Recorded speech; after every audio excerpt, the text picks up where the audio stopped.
welcome. And that's kind of interesting because Dreamville Festival just like passed. Welcome. All right. What does the have to do with Dreamville? It's a J. Cole song. You always say that, but we haven't heard the song. Which song are you referring to? I'm about to play it right now. I need to know. While he's looking that up, people, welcome to Plugged In, where we are plugged into all things sports, culture, and lifestyle. And this is our outlet. I am your host, Sierra. I am Cam B. And we're here for you guys today. You know what I mean? Here to supply for the people.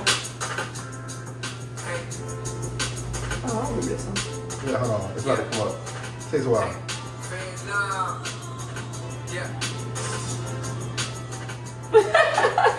I told you. In the background, okay, I hear you, producer KMB. Yeah, I did that. Man, look at that. All right, man. Well, thank y'all for joining us today. Here we are.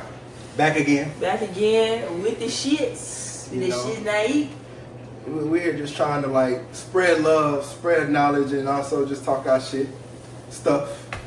Trying to stop cursing, but sometimes it gets to us. Yeah, right. But man, let's go and it's time for it. Let's go and get into the plug. But we're tapping into the latest and greatest going on within our city and your city.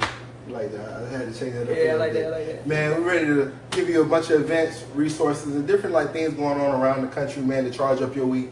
You know, nice. Hey, you know, I kind of appreciate the fact that we started shooting this on shooting it on Sunday, releasing on Monday. Yeah. Because I think that's really been doing really good for the numbers. I think so too.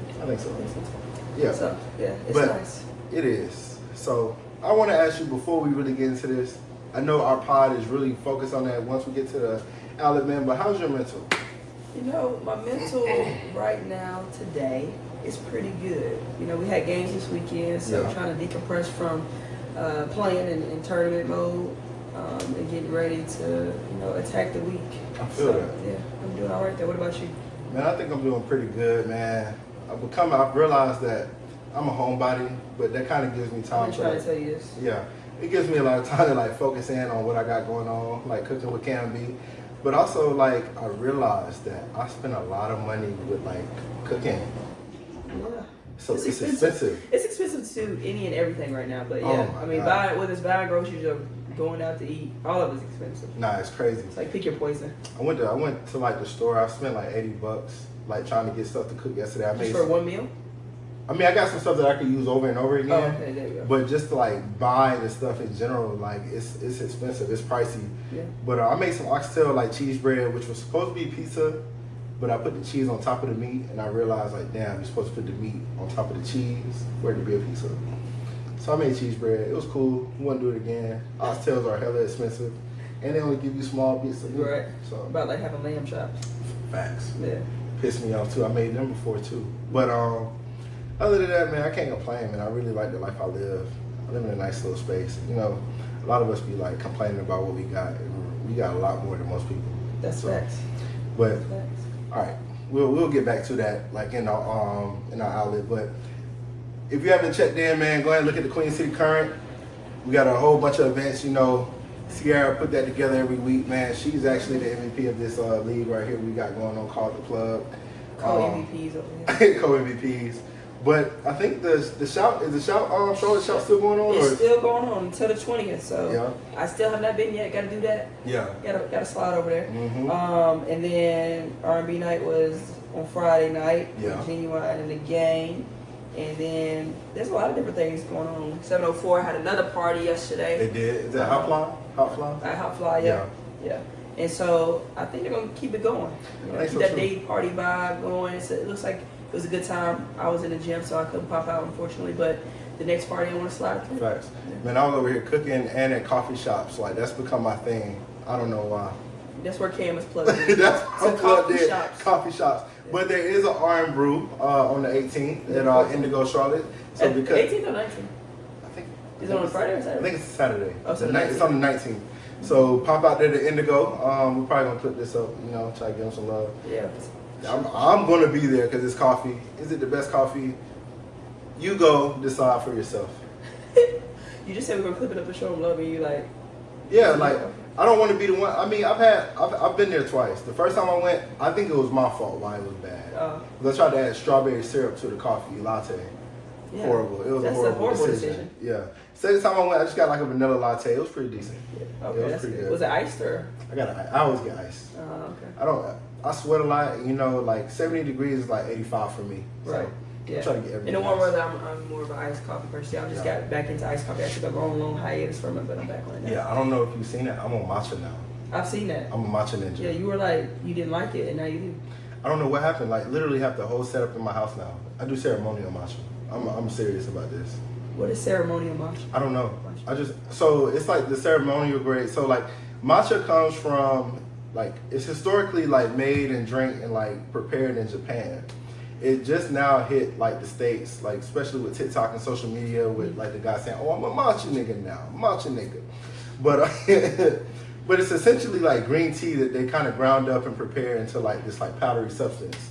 And it's supposed to have like Coke. Low key. But like essentially like They're drugging y'all don't even know it. it acts almost like coffee, but it has like this, I think it's called like L-theanine or something like that in it, that kind of like regulates how much caffeine is administered into your body like over time. So you know how coffee hits you like instantly. It's like an instant like pick up and go. Like matcha literally like the theanine, the L-theanine, whatever it's called. If I'm messing it up, somebody correct me. But it takes you a while to get like there. so where coffee is like for you got that jittery for like an hour or two. Yeah. It hits you for like 4 to 6 hours with matcha. Interesting. And it works. And Slow it's healthier. burn. Slow burn. Mm-hmm. It's healthier. I like it. And it's not, you know, caffeine is really a drug. I realized when I used to drink coffee, like if I didn't drink coffee one day, like I would have really bad headaches. Yeah. I haven't had a headache since like drinking like matcha. Love that for you. Yeah, it's really earthy. I would definitely suggest that you add a sweetener to it. But yeah, all right. Sorry for going on into that. No, you good. But let me tell you about my friend here. You know, she talks about being plugged into the streets. You know, I'm the homebody of the group. So she hits our chat. Forget that. So we hit the chat. Hey, let's go to this museum party. Oh, I'm like, you know, my friends are inviting me out. Cool, let's go. I'm so excited. So I'm telling everybody, I'm like, hey babe, like my friends inviting me out. She's like, cool, I'm so glad you're going out. You know you're always at home. I said, I know, right? Yeah. Hit up on Wednesday. I'm excited to got my clothes set out. I'm lying. I was like, yeah, Got my clothes set out. Hit her up like, hey, are we going? Nah, I'm gonna chill in the crib with the lady friend. I didn't say you with the lady friend. I said, Yeah, my lady. Yeah, with your lady. No, no disrespect. But yeah, I'm like, damn. I ended up playing the game anyways. But This is the thing though. You're saying it like you didn't hit me up with a tone of like, are we still going? Like, nah, you say no, I'm okay. That's the type of energy I got from it. Because O was already out. Oh, he went? No, I'm saying like he was out of going. Because it was me, you, and him in the chat. Oh yeah, he already said he was. Yeah, so he was already like, all right, I'm taking one. You know, I'm on the bench this time, right? Yeah. And so it was gonna be me and you. And so I was all about it. But I'm like, dang. Then Wednesday came around, I'm like, I got a long ass day. Like I had so many like back to backs and so many things going on. Yeah. So I was like, nah, I'm just gonna kick it. I ain't gonna lie. Like when I found out about it, I was like, damn. It's in the middle of the day. I gotta put on clothes. Right. You know, I work from the crib, so I really don't have to put on clothes during the day. Right. But when you said no, I was like, damn. Cool. I can just stay. Right, you were relieved, low key. I wasn't even mad. I went out and got me some Mexican and called it a day. Yeah, they look like they had a time though. I heard it went wild. up. It went up. I think that environment is going to be really good for Charlotte. And I seen a stat where it was saying that it's one of the more growing, for African Americans moving into the city, it's like one of the top 3, top 5. What, Charlotte? Oh yeah, I believe that 100%. Yeah.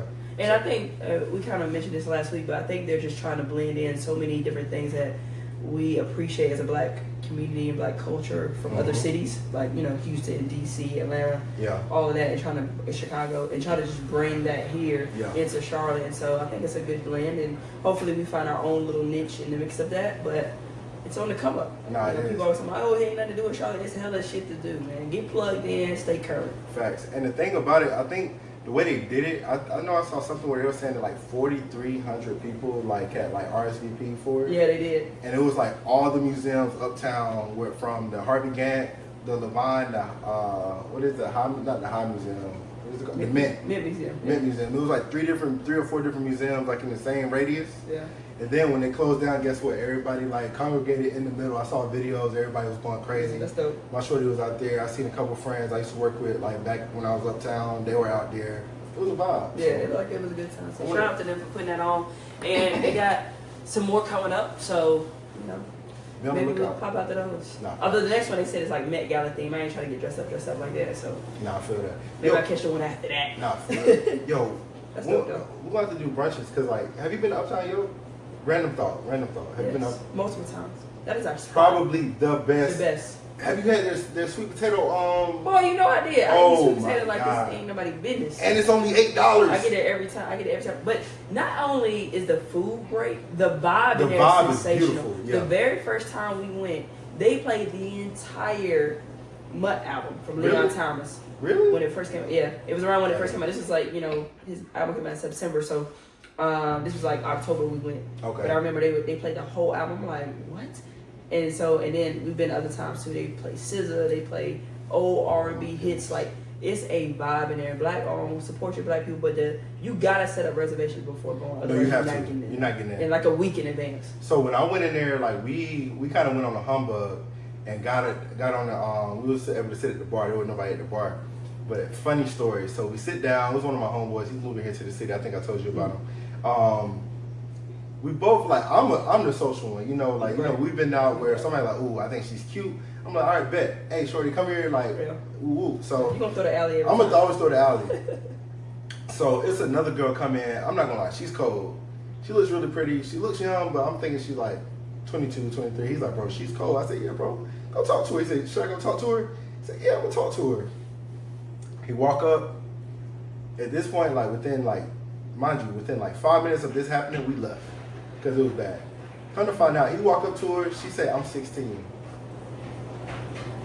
Yeah. So I need all my guys to be careful out here when you're talking to these women.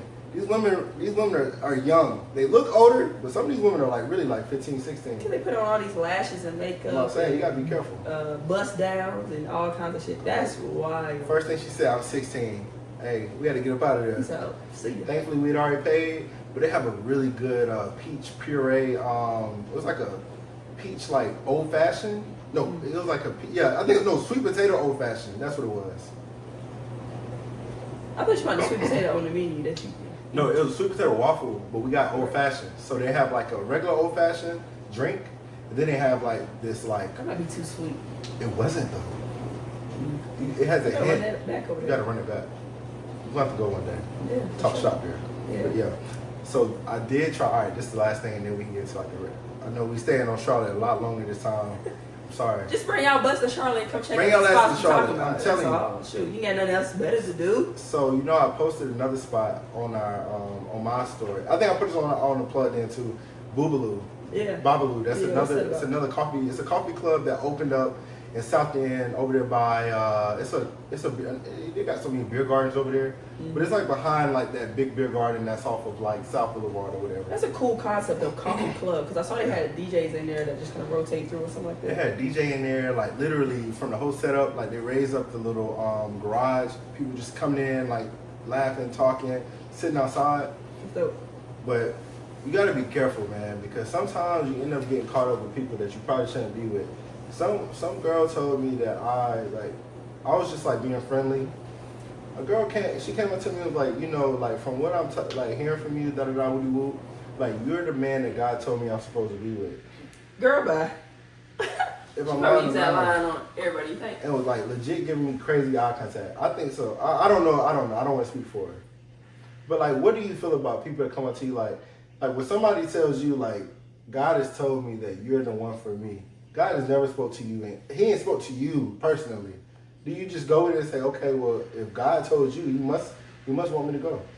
I would think that if God said that was meant to be, He would give me some type of inkling Yeah.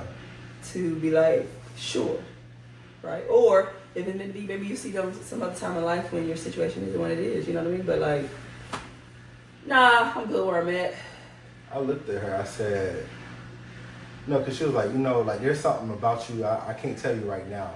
I said, and literally. Nah, she got her shit off. No, verbatim. I looked at her. I said, we don't even know if we're gonna talk like after this. Like we're friends like at this point, and I'm not shorty. So like I'm not gonna talk to you after this. But we can be IG friends. Like now I understand why the baddies get IGs. Like do not give your number out to everybody. Everybody don't deserve your number for real. IGs are probably the worst. How do you feel about that though? Like roles reverse. If your shorty was out and a dude was trying to spit or whatever, she's like, you know what? I'll just give you my IG. I think that it's safer for a one. I tell my baby all the time, like, just give your IG out. Because like it's safer to give an IG because a man ego is very like bruised. And there was a point in time like around that COVID time where girls were legit getting shot because they weren't giving guys their number. I do remember that. Yeah. I try to feel a little better about that, but I don't like that shit. I was gonna say, let's go a little deeper. How do you feel about like your girl going out and getting drinks from like somebody else? That happens all the time. I tell my girl to get free drinks. I'm very frugal. That's how she says how I should be. Like I should be like, oh, happy that they're giving her these drinks and I don't have to pay for them. But I think like if I'm there, then don't accept them from. Oh, if I'm there, you gotta buy us both drinks. That could work too. Yeah. I need to start using that one. But you know what? That don't really work the same for me because then they're gonna be like, because I'm cute. You cute. You know, this is thank you. And so what happens is they be like, oh, I want both of y'all. Like, no, it don't go that way. You go with the flow until it's time to go home. Yeah, no. You be like, hey, let me get your Instagram. I'll meet you. We'll go to like. Then you say, let's go to the pizza spot over there that opens until 3:00. And you be like, all right, bet we're gonna meet you over there. Yeah. Everybody go to Benny's. Yeah. Another plug. That's what I'm saying. Like if she with her friends or whatever, then I'm like, sure, whatever. Yeah. I already know how that shit go. They gonna be asked to go into these sections, all kinds of shit, whatever. I'm a firm believer, man. Like if you have a baddie, now don't get me wrong. I do at a point in time. I was a firm believer. You don't date dimes. Yeah. 9s and 10s, you can leave. Man, I just see, you can listen. leave. I sent Jackie this video the other day because I don't date. yo, we gonna get to the outlet in a minute. But I sent Jackie We this ain't video the got other day.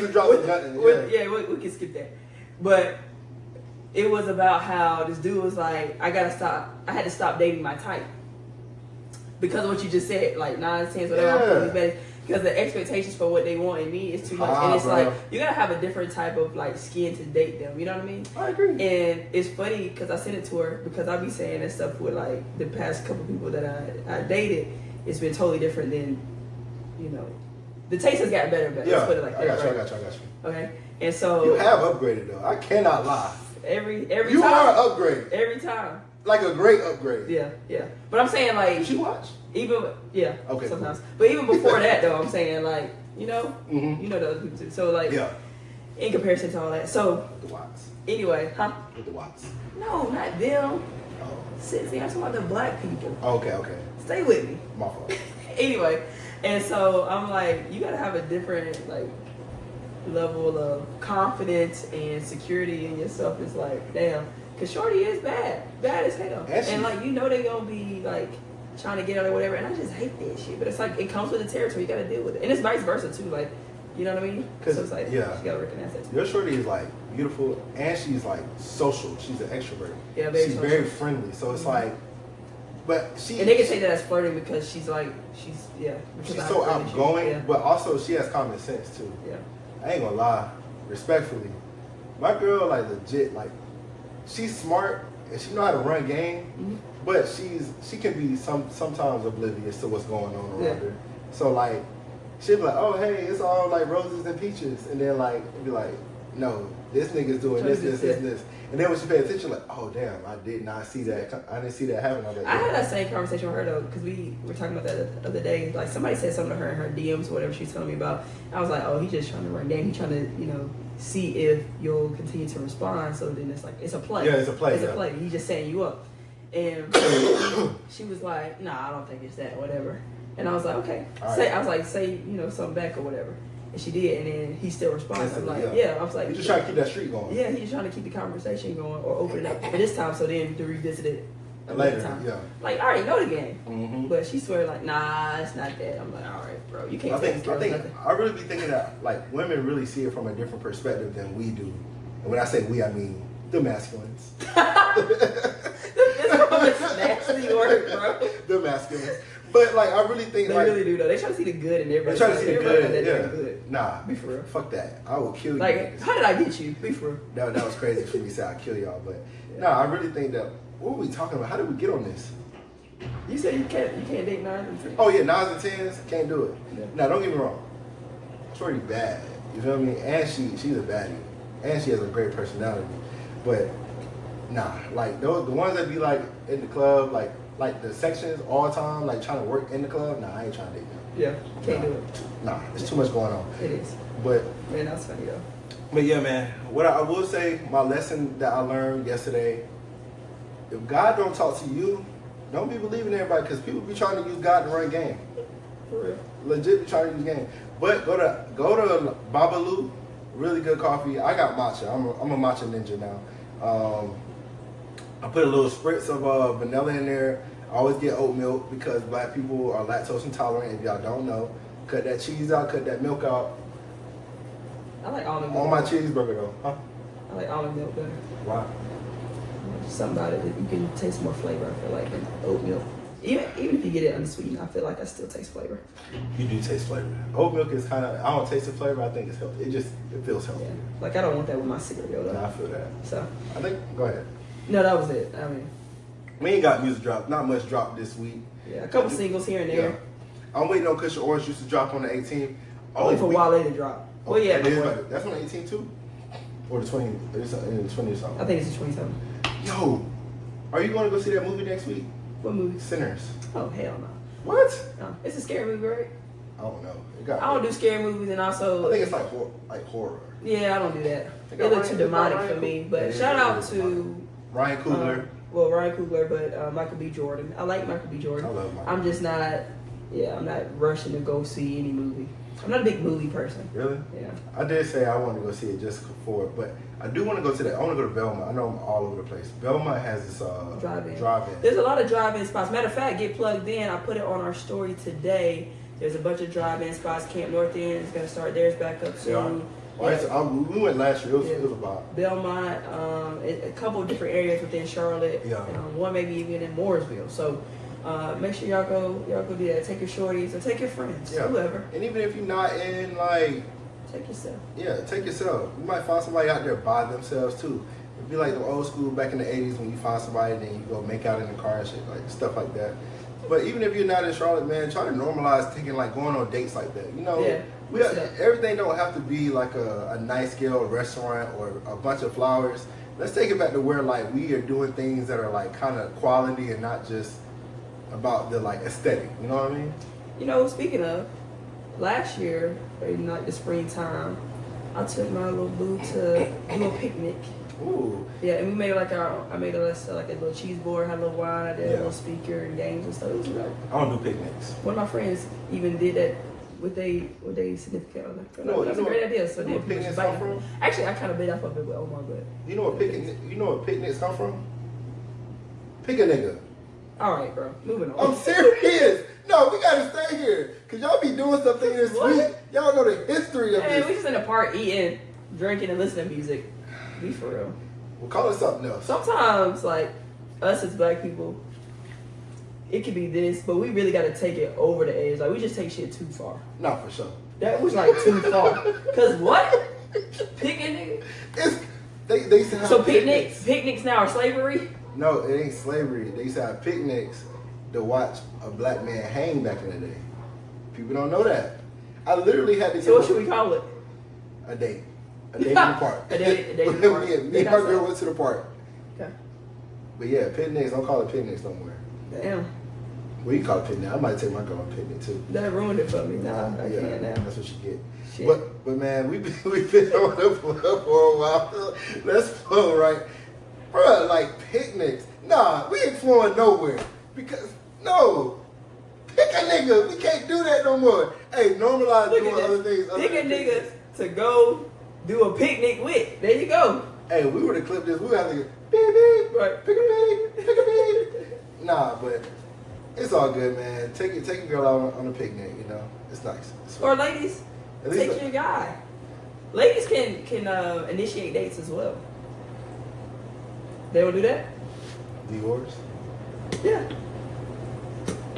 Yeah. Now, I'm not gonna say it happens often, but it happens a good bit. Yeah, I'm not saying like it doesn't happen every week, but yeah. I'm not gonna say anything because mine listens to it like literally when it comes out on Monday religiously. Yeah, so shout out to you. We appreciate you. I'm not saying anything.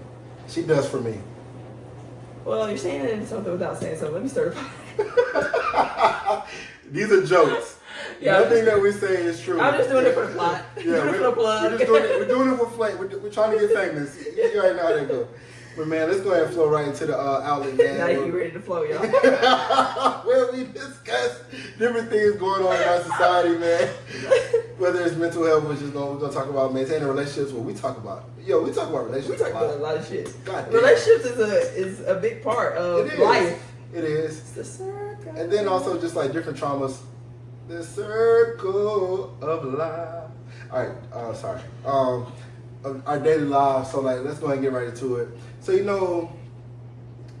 I don't want to just like put it out there, but we had a close like associate like kind of hit us this week, talking to us and like letting us know like there were some certain things why he wasn't able to do some of the things. Fuck it. Long story less long. We have a friend that's going through some mental health issues right now. Right.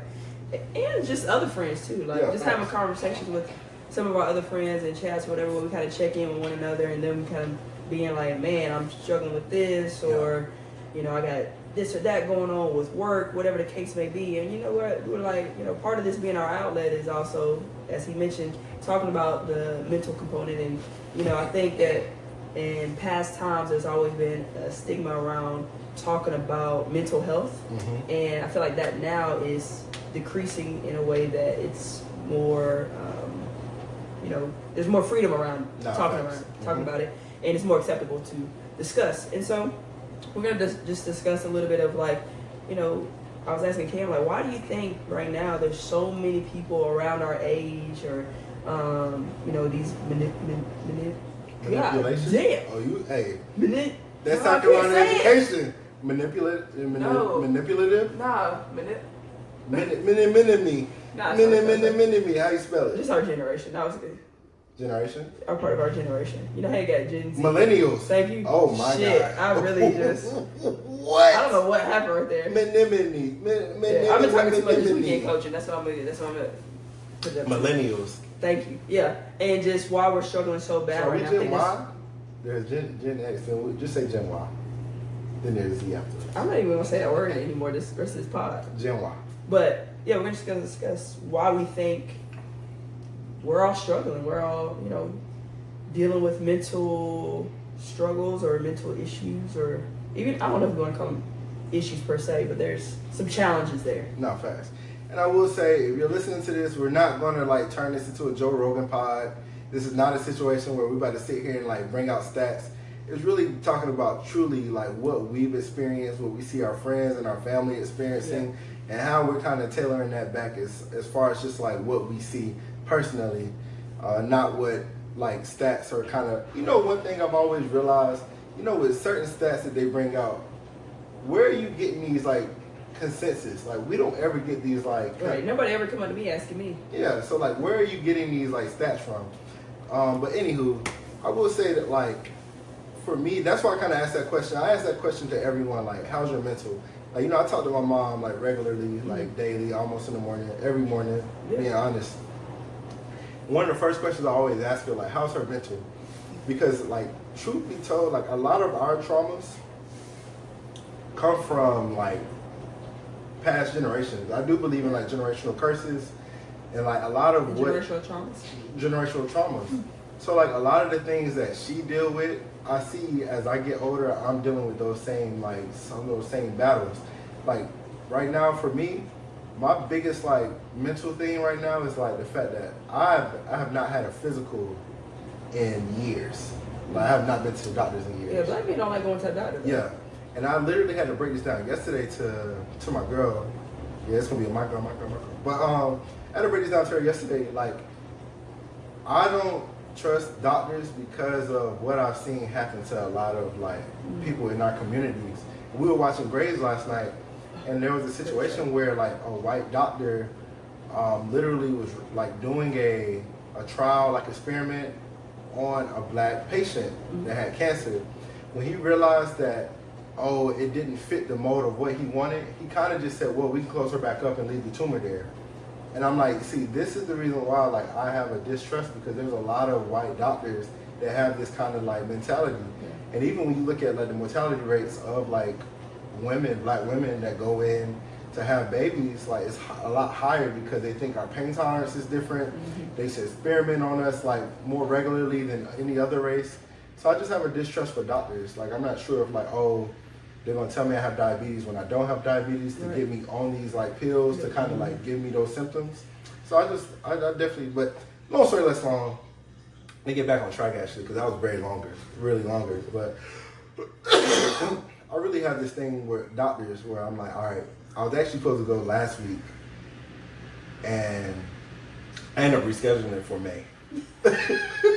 And you just rescheduled it because you kind of freaked out about it, or not even that freaked out. Like, this time I had I thought it was at 9 o'clock in the morning. It was actually at 2:30. I had a meeting at 2:30, so like I was like, all right, let me reschedule. You're like, yes. But it's like, low yes, key. like low key is like yes, because I'm afraid like of once, because I am a little heavier. I got that big back gene. I remember when I was in the Navy, they were telling me I had high cholesterol. I weigh 50 more pounds, probably more than I did in the Navy. So I'm like, I'm sure that's gone up. My mom suffers, like my family in general suffers from high blood pressure. Same. My dad, high cholesterol. He just found out that his dad died from a heart disease. So it's like, that comes from high cholesterol. So I'm like, dang, like these are things that you gotta take care of. I have to take care of. And I just don't want to be one of the niggas that like, respectfully, like taking 10 pills a day. Right. So that's why I'm like, I'm not a big medicine person either. Like I can have a headache or whatever. I'm like, I don't care to take medicine. No, facts. Yeah. So that's why, like, that's one of my biggest like stressors of like mental health right now. It's just like my health. Like everybody's telling me like, Cam, you gotta go to the doctor. You gotta go to this. I just went to the dentist literally like for the first time last month in like 8 years, and that's not good. Yeah. Thankfully, I didn't have no cavities. But, right. But yeah. You gotta be careful with all that. Now I get that. I think there's a lot of people that struggle with doing that, especially in our community. So I think there has to be, some intent behind, maybe finding black doctors or PAs and things like that, or practices where you can feel more comfortable. Like when I was like, I gotta start going to the doctor and, having a primary care provider, that kind of thing. Yeah. I was like, I want to, look for black women's doctors and things of that nature. Yeah. Just because of similar things that you just mentioned for my family, right? And then another thing being like, breast cancer is very predominant in our family too, or prevalent, thank you, in our community, right? So, or not our community, but family. And so, that's one thing I did. I just did some research and found one. She's been great. Yeah. So I think if you just gotta, do a little extra work and find it, and get some reviews or maybe talk to your friends. But also I feel like you guys probably don't sit down and talk about stuff like that. Yeah. So I feel like some women friends do. We don't talk about that. Yeah. I don't know what my friends are going through health-wise at all, actually. Yeah. We talk every day, but we don't have those conversations. Yeah. See, I think girls is just totally different. And I think part of it could be, too, like, I think about my closest friends, like, they're in the medical field in some capacity. Like, Jackie's a PA, my friend Tilda's a nurse. And I didn't know Jackie was a PA. Yeah, Jackie like that. I call her Dr. Izzy. She don't like it, but shout out to you, Jack. Jackie? Yeah. So I don't know what that was. Yeah, I don't know what that was either. Anyway, but yeah, I just think that you gotta just, be intentional behind finding those things. And same thing for people being comfortable with going to the dentist and stuff like that. There are, African American people out there in those professions, and sometimes that can make us more comfortable by doing that. Yeah. And then again, that's supporting your community, kind of like we've been talking about, the last couple weeks too. I did find the dentist I found. It's funny because I thought I found him, but I ended up with an Indian lady doing my teeth. But I did find a minority though. So she was a minority, person of color, POC. Yeah, but I was able to find a physician that is a black woman. Okay. And I did hear that like when it comes to like health, like you think that I need a black male, or if I'm a male I need a black male, or you need to kind of stick with your gender. But I've heard, and I've kind of did some research where they say that most black women like are very good as far as taking care of like men when they get their physicals or with their health. So I was like, I want to see how this goes. So I think it's like May 1st. You put it on my calendar so I can hold you accountable to this. So just so you know, like that first day after, that first pod after, I'm gonna hit you up. Well, we'll talk about it on the pod. Okay. Let you know how that went. Okay. Hopefully I'm good. You gotta get blood working all that stuff. Scary. Yeah, I hate get blood drawn for sure. For real? Yes, I hate looking at that. Yeah. But I feel like they just take too much. But anyway, yeah. So all right, that's kind of your mental stressor. Yeah, that's my mental stressor for sure. I'd tell you, my biggest thing right now, and I think I talked to you about this before, but just like the burnout that I feel within my profession, right? So I can see that. obviously, I have my own business with training, so the basketball training, the sports performance training, and all that, and me just really wanted to be in a different space right now. I think I spend a lot of time around basketball, which I love and enjoy. Don't get me wrong, but I just feel like there's something more that I could be doing. I agree. And I can kind of drive the energy and effort or passion elsewhere. Find a passion in something different.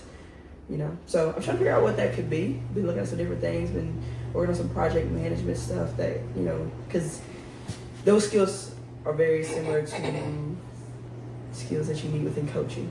Right. But there's so many different things out there now. So different certifications and things you can get. But yeah, so that's what I'm kind of working on because I just want to be in a different space. Yeah, I was going to ask you because you was like, you feel like there's something else you could be doing that's like a bit more substantial. Like, okay, project management, but as far as like what else do you think like you're called to do? Like, I guess because like one of the things like when it comes for me with work, like I'm not even gonna lie, I don't feel like any of us should be working like the corporate grind. We should all be doing something that we're passionate about, and I think that this like right here is like something that I look forward to every week because we're able to kind of just like vent and like let things out. But also like I look forward to like my cooking videos because I cook every day dang near, so it's like those are times where I can just sit back and just like really like just chop it up and cook, record, send it out. And I'm not even looking for like validation from other people. Yeah. But I really want to help people because that's like cooking is like my passion.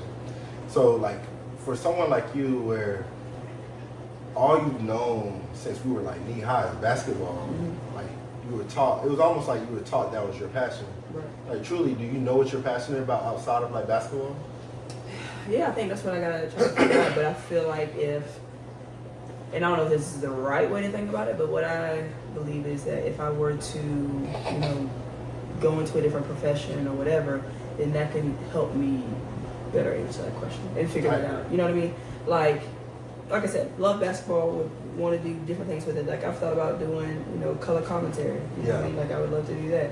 But I also didn't get a communications degree, And not that everybody necessarily has, but it's just, putting yourself out there and getting in those kind of positions or whatever. But I do think that could be really fun, and I could be really good at that, honestly, because of how I see the game and how I speak of it. And then also thought about like, damn, do I want to get back into college coaching? But I don't. That's a grind. I thought about it. That feels like a grind. It really is, and people don't understand like how much of a grind that it is. But I do miss it at times. But the way college basketball is right now, I don't think that I'd be, my best self in it because I don't want to put up with all that. I can see that. Ooh, what about like a situation? Because like now they're getting to a point where you need like general managers for like basketball team, well for college sports, and we're gonna talk about that later too. Could you see yourself like in a position where you're like a general manager, like a player, like player personnel woman? Oh, I could definitely do that. I think that would be dope. That would be fun. But I think you kind of got to work your way into the ladder, so it'd be still getting back into coaching in some capacity, and then falling into some kind of role like that. But and then too, it's always who you know and things like that. And I've been blessed to be able to still keep certain connections with coaches and things like that. So I don't know. We'll see.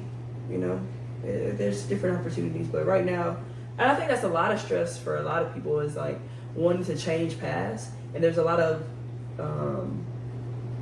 there's like a lack of stability in that, you know what I mean? A lack of stability in just jobs in general, because you see, people change paths and then there's layoffs that happen, or there's, the job market is just trash right now, so up and down, right? So with it being so unstable, it's like, what do I do? Because on the other side of that too, everything is so expensive, Oh my right? goodness, So yeah. you then have a financial stress too. So it's like I got the stress of the job, now I got the stress of finances and things of that nature because housing is expensive, groceries, all the things that we talked about earlier. And so it's like, how do I stay afloat? You know, so I think that's a lot of what people are struggling with, and reverse back to them just being, you know, homebodies. Not saying that that's your thing, but Yeah, ain't nothing wrong with that. yeah. I ain't gonna lie, like right now, like I'm in a space where it's like I'm cool with being a homebody because I'm really trying to like pay off debt. I'm trying to like, right now, like the economy's not getting any better. Like Right. 401ks are looking like shit, Yeah. respectfully. Yeah. But it's a spot where I'm like, I'm cool with like chilling in the crib, like trying to stack some bread because we don't know what the next year is gonna look like. Yeah. Now mortgages. That's the stressor. Uncertainty yeah. from as America or globally, there's so much uncertainty. So much uncertainty. Because Trump, like, he want to start a freaking war out Yeah, here. but even like let's kind of go back to that job thing you just mentioned. Like there's like right now, like I work with like governmental like clients or what I do in consulting. There was a role. There was like an agency that literally people were walking in to work, scanning their badges, and their badges weren't working. And like now they're trying to figure out, all right, they've been talking about this for weeks on end that we may lose our jobs. Yeah. The day I get dressed, I take my kids to school, I go into school, I go into work, my badge doesn't work. They're finding out in real time that they don't have jobs anymore. That's crazy. At least had a courtesy to Have the tell them. courtesy of telling them, but like that's kind of how the world is working at this point. And I mean, we can. It's tough, like because there are people that really out there are out here teaching you to like, oh, live below your means, this that, and the third. But it's a situation where a lot of Americans can't live below their means. Right. Like their paycheck, it has to go to their livelihood. Right. I mean, it's just what it is. Like a lot of people are not making enough to sustain. Right. And I mean, the sacrifice you want to make, like you still want to have a nice quality of life. So it's hard to say, but yeah, I know a lot of people right now are like uncertain about their jobs. Even where I work, they're telling us like to start trying to find like commercial clients to work on that are like going to be a bit more stable because they can become a situation where if we are not working on a client for a long period of time, we may get laid off. So a lot of people that are in my sector, they're kind of like rushing to get a full-time role. Thankfully, like I've been blessed. I'm a talker, so like I was able to talk to some people within. But yeah, man, it's getting crazy out here. That's tough. And I think like you mentioned too, you still want to have a quality of life. You know what I mean? But still at the same time having to make sure that everything is taken care of from, you know, just your livelihood, right? Mm-hmm. So I think that's also another struggle that people have is like, you know, finding that balance, right? I think that's really, really hard right now because, like you said, you want to live the life that you want to still have fun and do all these things, but at the same time, it's costing a lot to do that, you know? So it's like coming up with some different ideas. I think that's why it was really cool to see them do the museum party, the FOMO party, because those things were free. Yeah, it was free. I mean, you had to pay for your drinks or like if you Uber to get up there and back or whatever the case may be. Yeah. But the event itself is free, whereas you go to some other places, it's $20, $25 to get in, or it could be more. So I think having little things like that is really dope. And did you have to pay to get in Alabama? Getting creative. Yeah, I had to pay for a ticket. I got an early bird special. It was okay. But still, you still got to pay to get in. Yeah. And then the drinks. So, who was telling me that? Alabama drinks is high. No, not Alabama. The other spot, the one that starts with the T. Correct. They say, bro was telling me he got a gin and juice for $25, $30. Yeah, that's insane. It's nuts. It's nuts. But that's how it is. That's how it's gonna be for now. Yeah, I agree. You know, and it's just like we talked about before. The tariffs are having a huge effect on alcohol and you know the stuff that's being imported into grocery stores, whatever the case may be. You know what I mean? So I think it's all just kind of a trickling effect. But I feel like at the end of the day, when it comes to mental health, like we got to make sure that we're continuing to check on our people. You know, so it's always good when you always ask us again, like, how's your mental? Yeah. You know, and hopefully that's a reminder to people listening to, like, check on your mental, check on your friends' mental, and kind of pop in on those group chats where it can get a little serious at times. It don't always have to be fun and games, and be able to have some of those open and honest communications, and even with your family and stuff like that too. So, and to piggyback off that, because I know like we talked about it on on a couple other pods with Serena, and you kind of mentioned it today, where a lot of like men don't have those conversations. I do think it is vital to have like guy friends where you're able to check in on that. Like there's a pod where I got the how's your mental.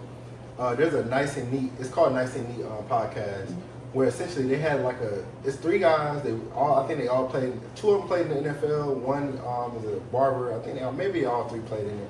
Long story less long, those guys literally check in on each other. Like they have the like hard conversations with each other. Yeah. And I think that me, Juwan, and like one of my other homeboys, like we was cool with, like that we hang with from college. We started watching that podcast because it was just like, man, these are real men, grown men that are like mid to like late 30s that are literally having a conversation with each other that a lot of us don't have. Because we're kind of taught to, I talked to my uncle this morning and told him happy birthday, woo. But like we don't have like genuine, intimate conversations. Yeah. And like I think a lot of men, like it's a stigma, especially with black men, that we like being intimate is almost like being sexual, and that's not the thing. Like, or maybe the word is like having that vulnerability. Vulnerability, like, y'all being soft and y'all have to mask it, but it's not that. It's just you should be able to have that space to talk. Yeah. I think it's really important that we are vulnerable with each other, having those conversations with each other, because like you don't know because you don't ask, but also when you don't ask, like you don't know at the same time. And it's like, I think, like, there was a time, I think, because when I went back to school, I was like 26 after the Navy, whatever. And like when I crossed, like me and my LB, we got really, really close. And I used to try to hit him up every day. He was like, he didn't like us. I was an asshole, and that's probably why he didn't like me. But I used to tell him, like, bro, eventually you got to open up to me. Yeah. So we're going to have some conversations. Because the conversations were first like about like women that we would like mess with. Yeah. And then it became like, bro, you got to talk to me. I said, I'm gonna call you every day and I'm gonna hit you up. I said, but eventually you have to tell me what's going on in your life. Yeah. And then we started breaking down those barriers. And now like when things are going wrong with them now, don't get me wrong, we both have moments where we kind of ashamed of what we did or what we're doing or things that we have or haven't done. But we have those conversations and we both like encourage each other and we don't enable each other. And I think that that's what most men need now. It's fun when you can go out, hang out, go to these like day parties, like get fly, take pictures. But are you really friends if you're not able to get into that nitty gritty of trying to figure out that deeper understanding of what your friend got going on? Yeah. And hold them accountable to their actions as well. Because when we talk about mental health, like I was in the military, I literally, since leaving the military in 2018, God bless the dead, but like I've had like 3 or 4 people that I've known that have committed suicide. Died by suicide, you're supposed to say. Died by suicide? Yeah. Self-transition. Yeah. Is that better? Sure. And in that, I wonder if we all had that community where we were still talking to each other, like dealing with some of the pain, like it's a drinking culture already. And then when you get out, like you realize like that constant check is not coming. You gotta find work. Yeah. A lot of people that come out don't have that. Like I had ambitions. So I was like, I'm about to go to school, I'm about to get a job. Like I just had that in me. A lot of people don't have that. They transition. They don't have the same status that they had in the military. It's hard to find work. Now you're married.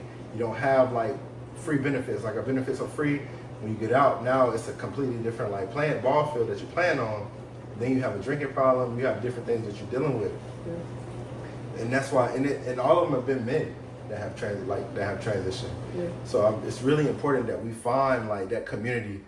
And even now, like some of the guys, there's like 10 of us, like all in the group chat. We just check in on each other sporadically to make sure we're good. Yeah, that's good. Because I feel like even with that too, there's probably a lot of trauma that they have too. So you got the trauma piece, and then you got trying to find out, all right, what's next for me now that I got out of the military. Mm-hmm. You know what I mean? So there's a lot there, and I feel like it makes it even tougher because of all the things that are happening right now with the VA. You know what I mean? So then you're limiting the resources that they once had, and expect for them to just go on like they were, and it's not going to be like that, because now times are tougher than ever, so they probably need those conversations even more. Exactly. They want to lean into those resources even more, and they can't even do that. Right. That's tough. Because I know, like, for somebody like me, I get disability. For you cut that off, like, okay, I can still function. I still got a good job, Yeah. but there are people that literally depend on those, like, the disability. yeah, and they depend on like the people that work at the VA. They're starting to like, they're starting to let people go from the VA. That's what I'm saying. And like with that, like the piggyback off that, like if they leave, who's going to take care of all of these veterans? Right. That's scary, man. Yeah. It's really scary. And it's like they don't care about the trickle down effect. They just see it as like, oh, let's just save money. But you got to care about the people. The people are what make this country. Yeah. You know what I mean? So I think it's really challenging, and I feel like there's so many different issues. Like think about what we just touched on, like within the states, and then that could be even stuff globally that affect all of that, right? Facts, yeah. From an economical standpoint, and then we're talking about finances. We're talking about sometimes the lack of social interaction too. Social interaction. Yeah, and I think like even for you, you work from home, and there's a lot of people that do that, and they're not on like a hybrid schedule where they have to go into the office. So then they lack some of that social interaction that they maybe once had, in need, yeah. But they're just content with it, just staying with their routines, so they don't get it, and so then that plays into their mind too, and they find it hard to build meaningful relationships. So it's again another trickling effect. It's a scary time because I feel like us being millennials, I feel like we deal with a lot more mental health, like mental stressors than like the previous, like maybe they dealt with the same, but it kind of was like compressed. That's what I think. I think they dealt with it just as much, but they just couldn't talk about it. Yeah. It wasn't okay to do because you're going to look at it as crazy, or you're going to looked at as being soft, or like you can't provide, or you can't do this, can't do that. When that's not the case at all. But it makes me ask you this question: do you feel like our generation is softer? Because I feel like the generation coming up after us we still got whoopings, so hell no. Because this is what we got ass whooped, we got beat down. You feel me? And then still was on punishment. I don't make sense. Do one of the other whoop our ass, and then like we can't play the game for like 3 months. Man, I remember my days to tear my ass up, and then would also remove my entire TV. I was like the TV that had the butt on the back, so that big ass TV out my room would just sit outside the door like, you know how much anger you gotta have to like move that big ass TV. That's what I'm saying. But I'm like, you already whooped me. Like why can't I watch TV too? Can't watch TV. Like I can watch TV? That's crazy. Me and my brother was on the phone the other day talking to my mom and my daddy, and we were like, man, if it was this day and age, we would have sent y'all to DSS. Nah, for real, they would have been gone. No, what's crazy is like my mom would take my video game, so when she would be at work, I would like legit just go I'd go get it up under the bed and go play the game still. She need a better hiding spot then. That's what it was. Funny part was she said, I remember, she was like, Cameron, you think you playing me? Like, but I know how I put the game, so you put it back. I still probably just put it back any kind of way. I remember one time I was playing the game, she came in the room, saw me playing the game, I was like, damn. She's like, go put that game back under there. I'm surprised you didn't get another whooping. Nah. Thankfully I did. Sometimes I did. But I do think that like, there's a thing where they say hard time make strong men make easier times make weak men. And I do think we're in the era where there are like not just men in general, but just like people. I think we're a bit weaker. Like the generation, us, and I think our generation is pretty strong. I think the generation after us is very sensitive. I think so too. Any and everything you say could definitely be found like, oh, like this offensive, this is offensive, this is this makes me feel this way, this makes me feel that way. We were told like, hey, this is how you gonna feel. This is how it is, yeah. How do you think we got to that point? Like, what was the transition? COVID. Nah, I think it was before COVID. It had to be before COVID. I don't know. Yeah, you know what? I would agree with that because I was coaching college basketball before COVID, and I would agree with that because I felt like in the last couple of years of me coaching that there was a lot of entitlement. It was like different kind of kids, like the things that you could, say or like challenge them with, they didn't take it the same way. You know what I mean? So I think it starts with their parents one and then the teachers or the coaches, whoever it could be after that.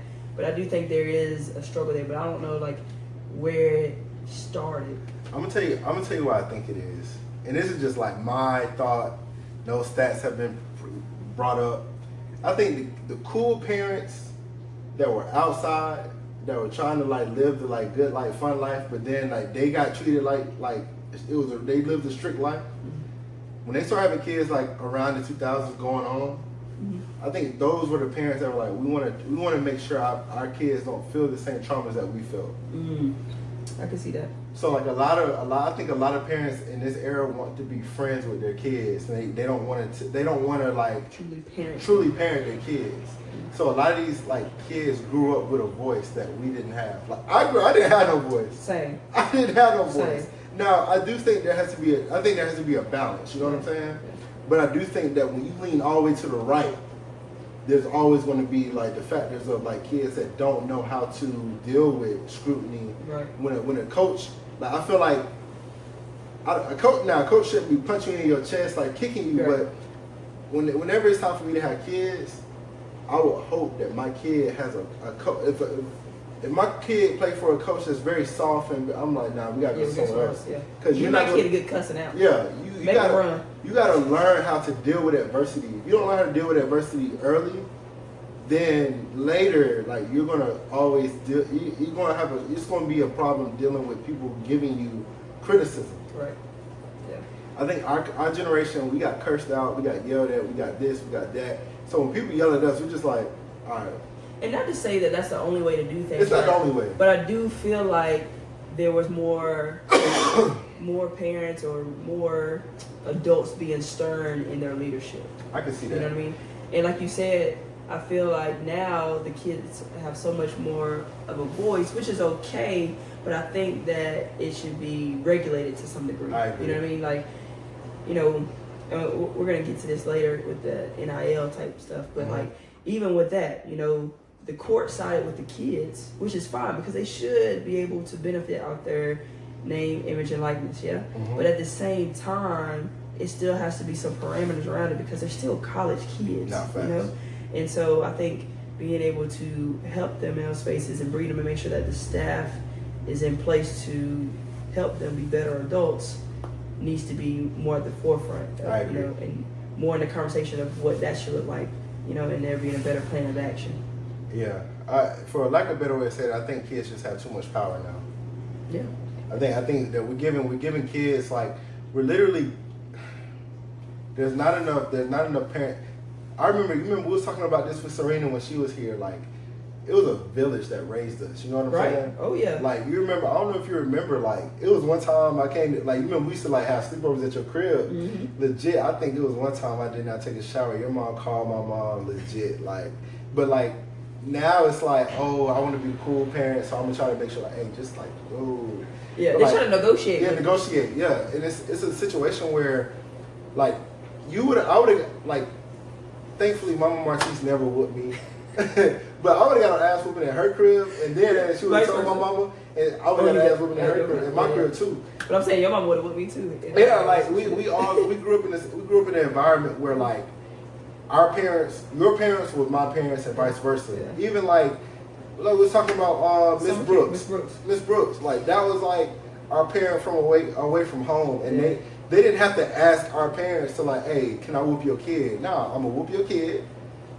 You got a whooping from Miss Brooks? Yes. Oh jeez. Yes. I had a bet with Miss Brooks. I never got a whooping from her. Miss Brooks whooped my ass one day. That's crazy. Yeah, and I was hoping she didn't tell my mama. She probably did, but mom was like, you gotta know. But yeah, man, Miss Brooks was the real OG though. She was a real OG. I think that like that is missing within. And I'm not saying that all kids got to get whoopings because I don't think I want to whoop my kids. That do go back to slavery days. Just saying.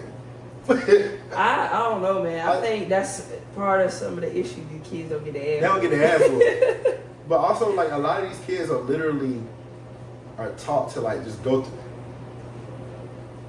I have the thought process of like, look, I will let you fall, but I will not let you. I'll let you like free fall, but you won't hit the ground. Yeah. I think a lot of parents now are allowing their kids to just like learn on their own, which is cool. But at the same time, it's like if I have games I can kick to my kids, like I'm gonna kick that game. See, I think it's different. I think people coddle them too much. Coddle the kids. Yeah, I agree. Cause I'm like. Even with the whooping piece that we talk about, like again, that's not the only way to do things, right? Yeah. And I shouldn't say like these kids and whoopings these days. That's the problem. But like, there again, it just goes back to there's not enough like consequences. I feel like for what they do, and I feel like parents or teachers, coaches, people are so scared to say or do anything to these kids because Kids have power. we've been able to give these kids all this power, and now they're like, oh, you do this, I'm telling this, I'm gonna say you did this, and who they gonna believe? Me, because they can manipulate situations and they can, you know, do different things with technology, whatever that we haven't the slightest idea of how to even do, you know, and figure out. So I think they've really played us. It's like we think they some dummies, but really they smart as hell. Smart. You know what I mean? Kids now will manipulate a whole situation to make you think one way. I remember like just talking to, like, I was talking to my little cousin, bro. Mm-hmm. This nigga, I was like, bro, you gotta like read books. This nigga just like crazy, just like went crazy and started crying. I'm like, bro, like you gotta read. Then I'm like, bro, you gotta play a sport. Same thing, cry. Like he manipulates situations. He did at a point in time when he was younger, like by crying and trying to like whatever make it soft. Like, bro, I don't do the crying shit. Right. Just tell him all the time. But one time he just told me, he's like, bro, I'm an inside kid. I got so mad, bro, because what is an inside kid? These kids don't like to go outside anymore. What is an inside but kid? you know what? I have this kid that I train. I'm glad you brought that up, actually. I have this kid that I train. I think this is like phenomenal. That I like to give my kids homework. Basically. Okay. So it's like, you know, I treat my program as school almost. It's like, if your parents are going to invest in this, then you know, I'm teaching. I go by teach, develop, inspire. Those are my words I live by day to day. And so, in order for you to get the most out of this training, you got to be able to do homework and do stuff outside of training with me, right? Yeah. So I told her I wanted her to watch some clips of Rajon Rondo when he was with the Celtics, just from like passive decision making, footwork, and different things like that, and how you know read different actions. And she was like, okay, I have to ask my mom because I only get screen time on the weekend.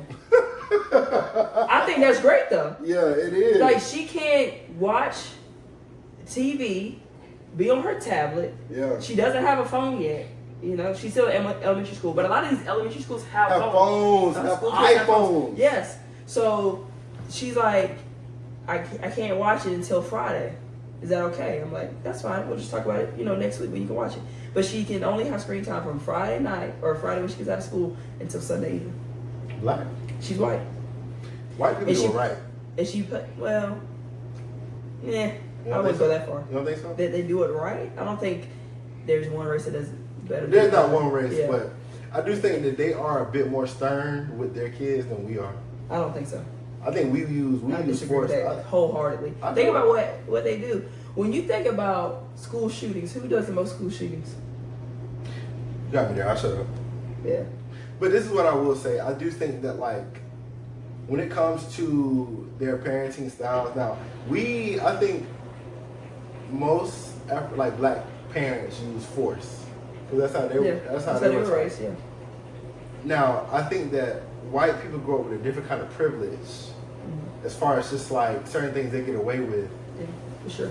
And somebody could rob a bank, and they're literally going to, at an early age, they're taught, hey, we're going to protect you at all costs. Where our parents would be like, nah, send his ass to jail. Let him learn. But also, we just don't have those privileges. We don't have those privileges. Yeah, so like, you know? Yeah, to answer your question, yeah, they do. But at the same time, like, I think that they are taught without the trauma to be a bit more self-sufficient and confident in what they do. And they do have a certain limitations. I remember like there was this guy, one of my homies back when I was in elementary school, dude Mikey.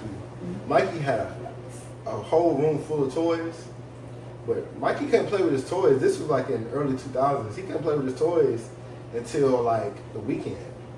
Like during the week, like he had a very strict schedule. Yeah. Where like I didn't have a really strict schedule like growing up. Yeah. Like my cousins don't have a really strict schedule. We're kind of like taught to like figure it out in a sense. I think that varies just from house to house though. That's true. You know what I mean? Like I feel like, you know, I don't want to generalize it like that, but stereotype. I just think it varies because I mean, you know how it was when we growing up. It was very strict around there. Okay. Clink clink. But Sergeant also, Simpson didn't know when to turn off when he got home. I bet also you had a whole sergeant. That's what I'm saying. Like, so he didn't know how to turn off when he got home. So there's a lot of limitations to what we could do during the week or at all, anytime, even the weekends. You know what I mean? It's gonna be limitations for me with me, like just from that military mind. Like, exactly, because it's still with you. Like you think about the discipline, you think about how people are raised and all that. Like, you know, I have a godchild. right? Mhm. Her rules are different when she with her mama. She can't even stay with me Yeah, a couple months ago. It's like, listen, no, like you can't do that. Like this is what we about to do right here. You know? My cousin don't want to come over to the house now because he know like you come here, you got rules. Yeah. So it's like we gonna see her, we're gonna do that. Now she's a great kid. I don't got too much to worry about. Yeah. All we arguing about is food. And we're gonna take a bath tonight. Like, there's no discussion on that. You get your butt in that bath. You know what I'm saying? But I'm just saying, like, it's different. You know what I mean? Like, you got, like you said, with your cousins, they got their rules at home. This is how we're gonna do it here, though. You know what I mean? And so it's the same thing. Like when you have your kids, and I think this goes back to like partnership too. Where I don't want to say dating, but like when you're dating someone. I think we had enough conversation where we can have a little stint for a relationship. Yeah, but you know, it's important knowing who you're having children with, because how you parent them is how, you know, you set them up in the world. Yeah, right. That's true. And so making sure that the values are aligned and like you guys are on the same page about what that looks like, you know, to parent a kid. You know, do we want to whoop them, or what's going to be the consequences if they do this, that, and the third? Yeah. You know. And even, you know, how do we do with homework? Like, how you doing homework, or you know, after school, or is there gonna be a stay home mom or dad, or you know, all of those things have to go into consideration. You know, and the sports thing, or do you want them to get involved in some form of the arts? You know, like what are you gonna do if they don't want to play sports? Right? You're not gonna be an inside kid. You gotta do something. You gotta do something. We gotta figure something out. You know what I mean? But I think it's being able to have those conversations and make sure that you're on the same page with, you know, your partner who you have babies with. Because I think a lot of times people just, you know, having a good time, like, oops, now you got a baby on the way, and you don't know kind of dog about this person or how they were even raised to understand how they want to raise their children or what traumas they had, you know what I mean, that affect your parents. And so I think there's a lot of ways you can go with that. I agree with that. I think like a lot of people, well, I'm not gonna say a lot of people are having kids with people that they don't really know. They don't. So.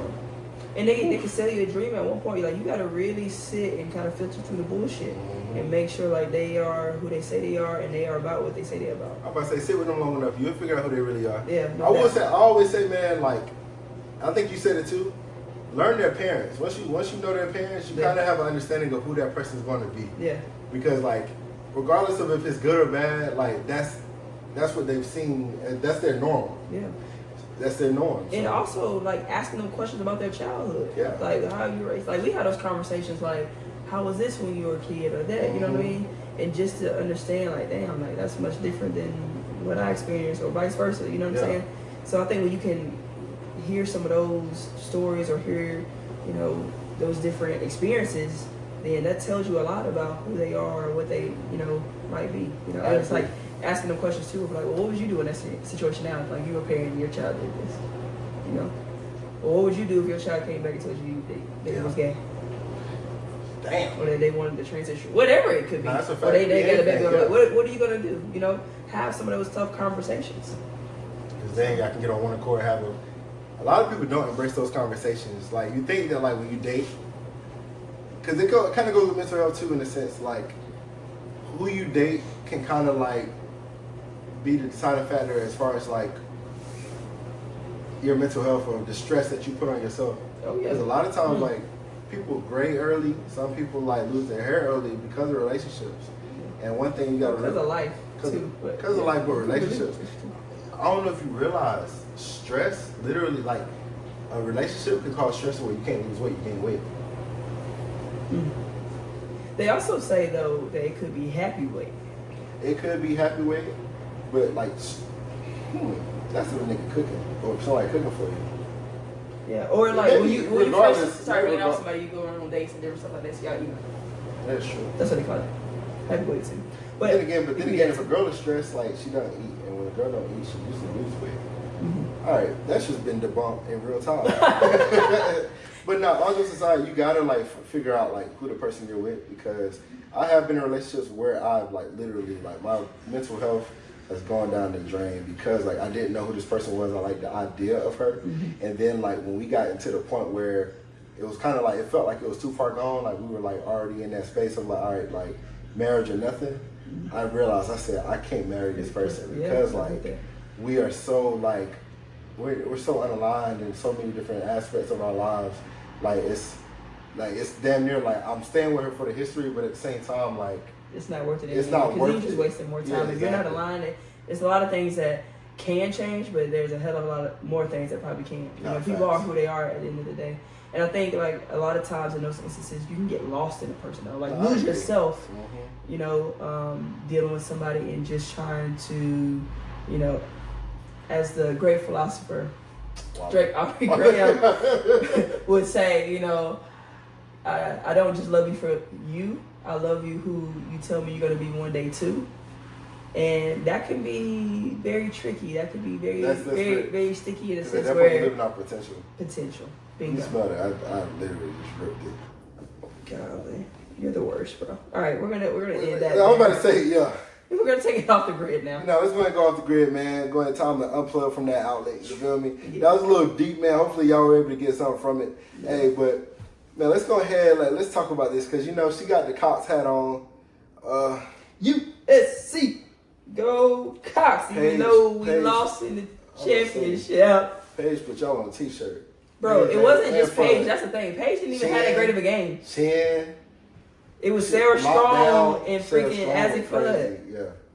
Strong. Hey, listen, let me tell y'all something, though. Shan was locking down shit. It's cool, bro. It's cool. Because at the end of the day, it's hard to say you overachieved because you're South Carolina, right? Where there's a high expectation. But in a sense, with this roster that we had, we overachieved.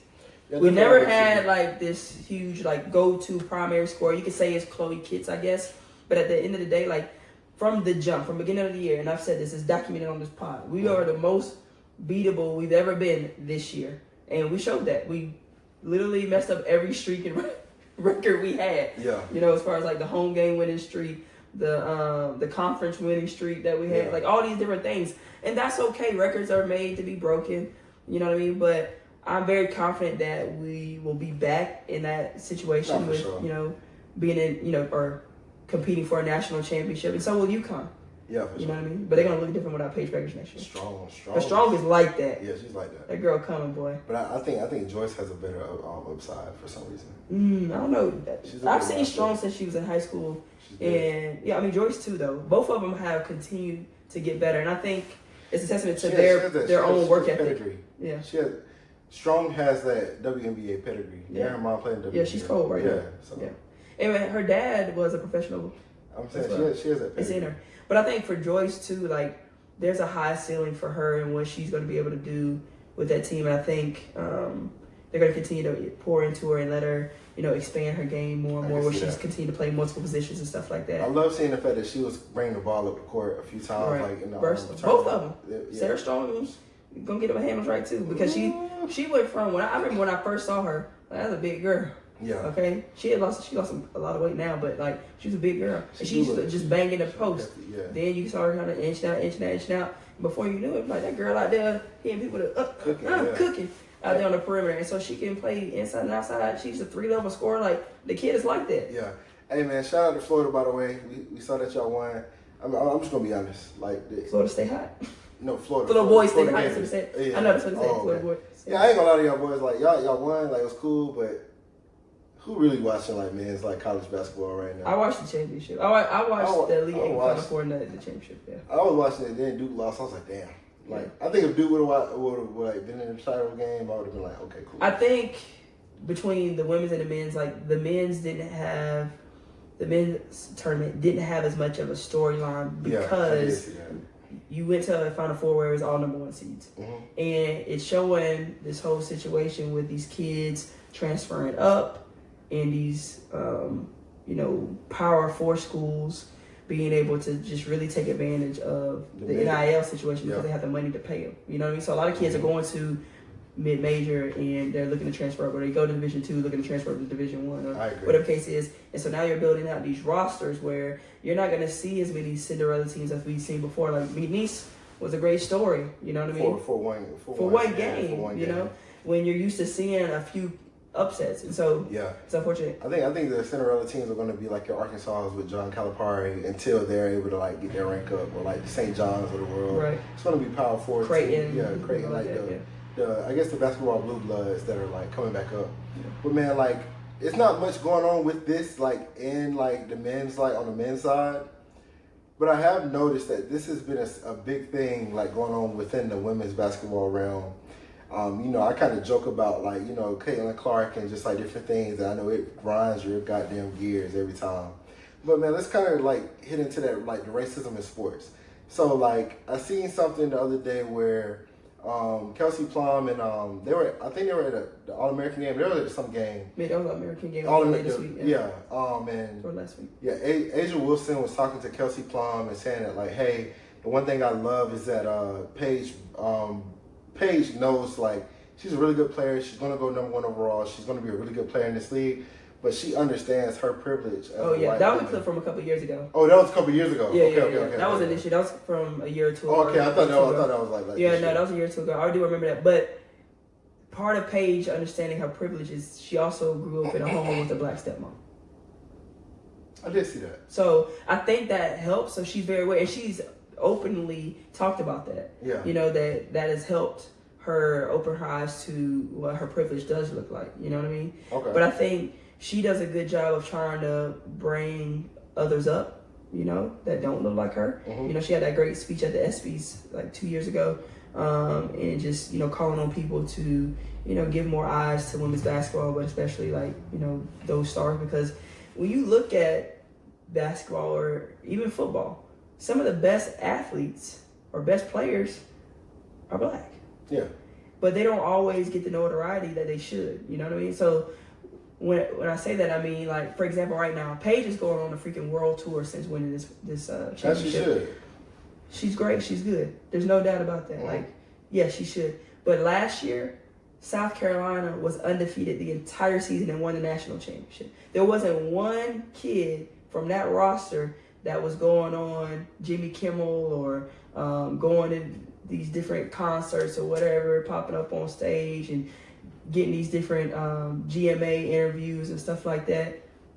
But now you got Paige, you got Azzy Fudd, Azzy Fudd's mixed. My goodness. You know what I mean? Yeah. So it's very unfortunate, and it's like the same thing when you think about the league right now. Like, I get the push for Caitlin Clark because a lot of people's eyes went to women's basketball. She's a great white because yeah. she's the white savior for them, right? But she plays a brand of basketball that is almost like Curry. Exactly, right? So it's very, catching to the eye, right? But you have people like Asia Wilson that has completely dominated the league since she's been in it. Yeah. Right? And you have people like now I'm not a fan of Arike and how she plays, but her game is very shifty. She's very, downhill guard and has made some high level shots and plays that has resulted in her winning a national championship. Yeah, I was about to say since college. You know what I mean? So different things like that. And then you see, Maya Moore back in the day. All these people. Now, granted, social media wasn't what it was, when you had Maya Moore coming through. But you can't say that because Diana Taurasi got a whole lot of love, like, before her, I would say. Yeah. So, yeah. But even then, they called Diana Taurasi the white mama.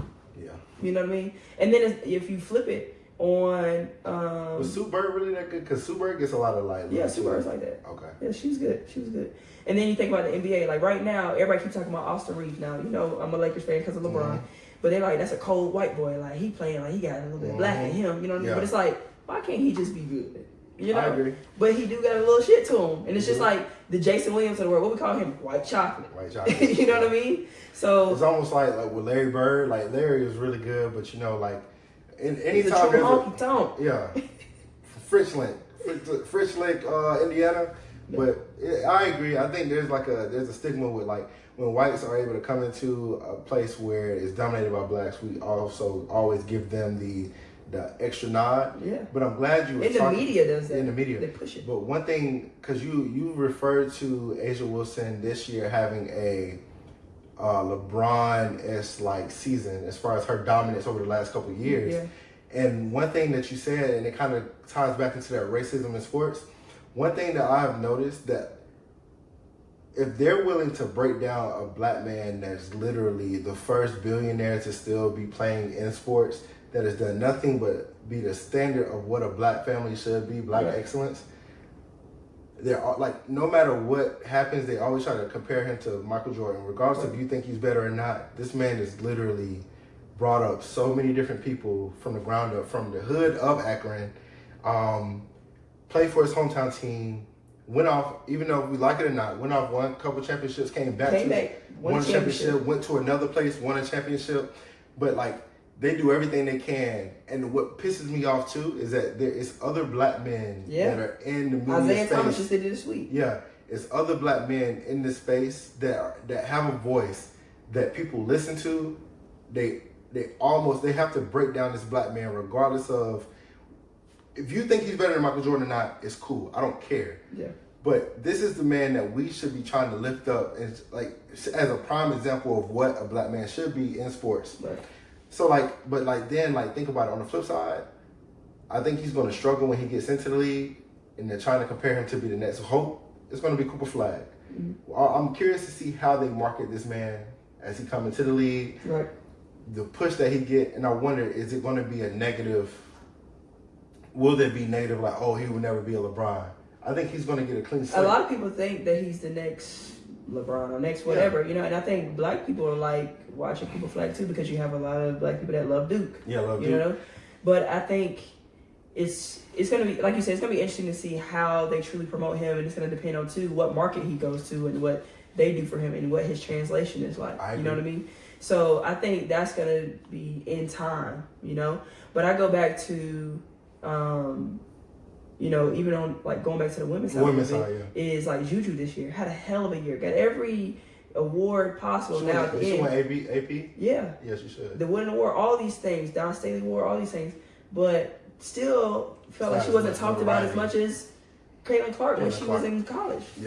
But the good thing for Juju is, and a lot of these young athletes, they are able to get on social media and promote themselves. So like, although the media and First Take did a better job this year kind of talking about Juju a little bit, but what's his name? The guy that comes on before Mike Greenberg or whatever. Yeah, Mike Greenberg. Yeah, they don't talk about her like that on there. Or, Pat McFay, all them guys, you know what I mean? And she deserves it. McAfee, yeah. But a lot of those guys are like, I think I'm a firm believer when it comes to like racing sports.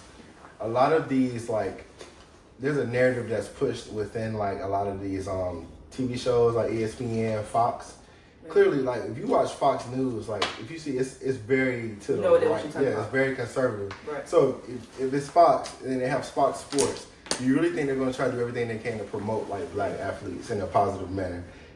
But what bothers me about that, because I was thinking about this the other day, what bothers me about that is you have so many black people sitting in those chairs up there that are feeding into it.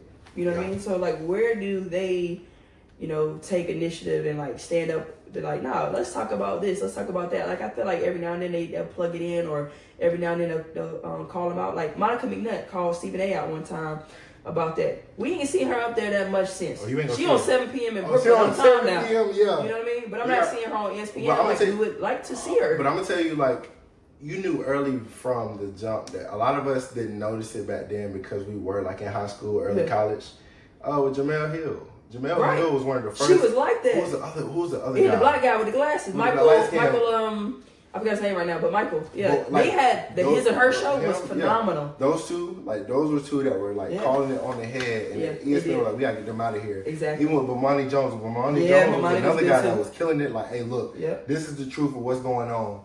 But I noticed that they said a lot of stuff that people are afraid to say. Yeah, they said a lot of things that people don't want to hear. A lot of white America don't want to hear because it's the truth. Yeah.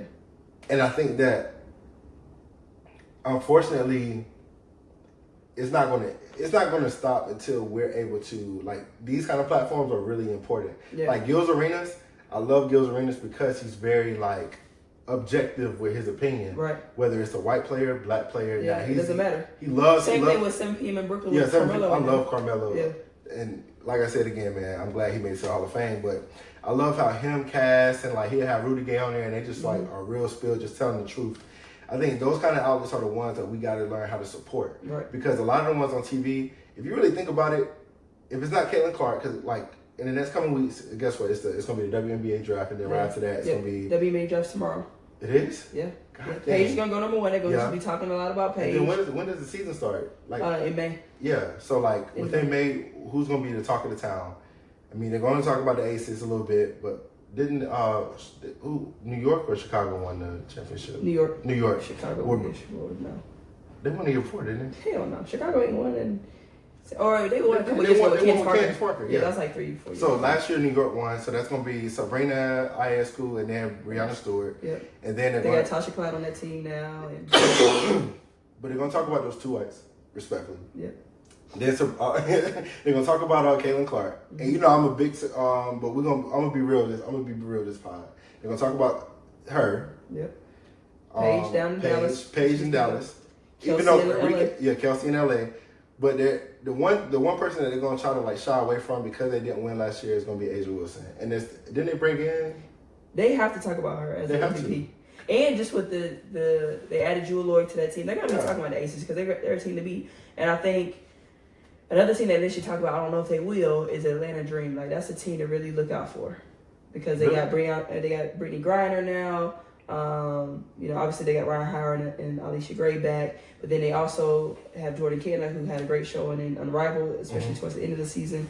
And then they got Brianna Jones, and they got shout out to my girl Maya Caldwell, returning back to that roster. Like, you know, they got a strong group down there and a new coaching staff that coach has won where he's been in the past, and so isn't Renee Montgomery like the owner? Yeah, she's the GM or owner, something like that. Yeah, I think she's the owner. Yeah, but I do think what they're trying to do, they're trying to make it more palatable for everyone. I think like this country is going through a shift of trying to make it a bit more comfortable for the other side.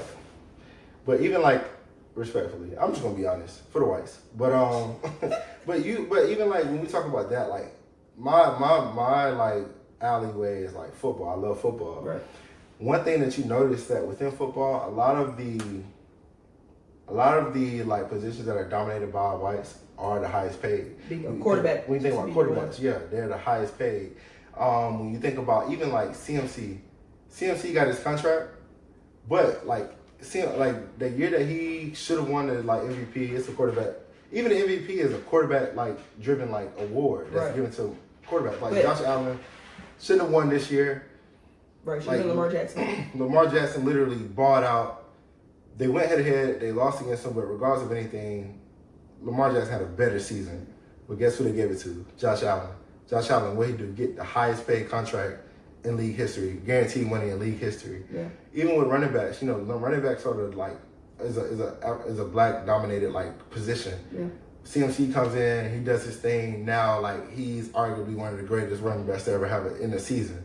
Where we've had numerous like guys that have had seasons just like him. Adrian Peterson, like literally after tearing his whole knee up, literally and ran for maybe 150 yards away from the like league record the next year. And there's not a lot of running backs that get paid like that. I mean, Saquon Barkley. He got paid. But you're not giving a running back $100 million. Yeah. So I just think that's difficult. But that's what I'm saying. It plays in every sport like that. I agree. You know what I mean? Because that quarterback position, when you look at it, and that's why they're giving Shador such a hard time right now too, because you got a young, black, confident guy. Like, yeah, sure, there's some holes in his game, but there's holes in everybody's game. He's going to be a freaking rookie. Yeah. You know what I mean? But because he's this, you know, confident, monstrous guy, he knows his worth, he knows himself. Now he's intimidated, or his stock's going down because they don't think he can do this, that, and the third. It's like, but you got a freaking kid from Michigan going above him. Be for real. Oh, you talking about Mason Graham? Yeah. Mason Graham's solid though. He plays defense. Who cares?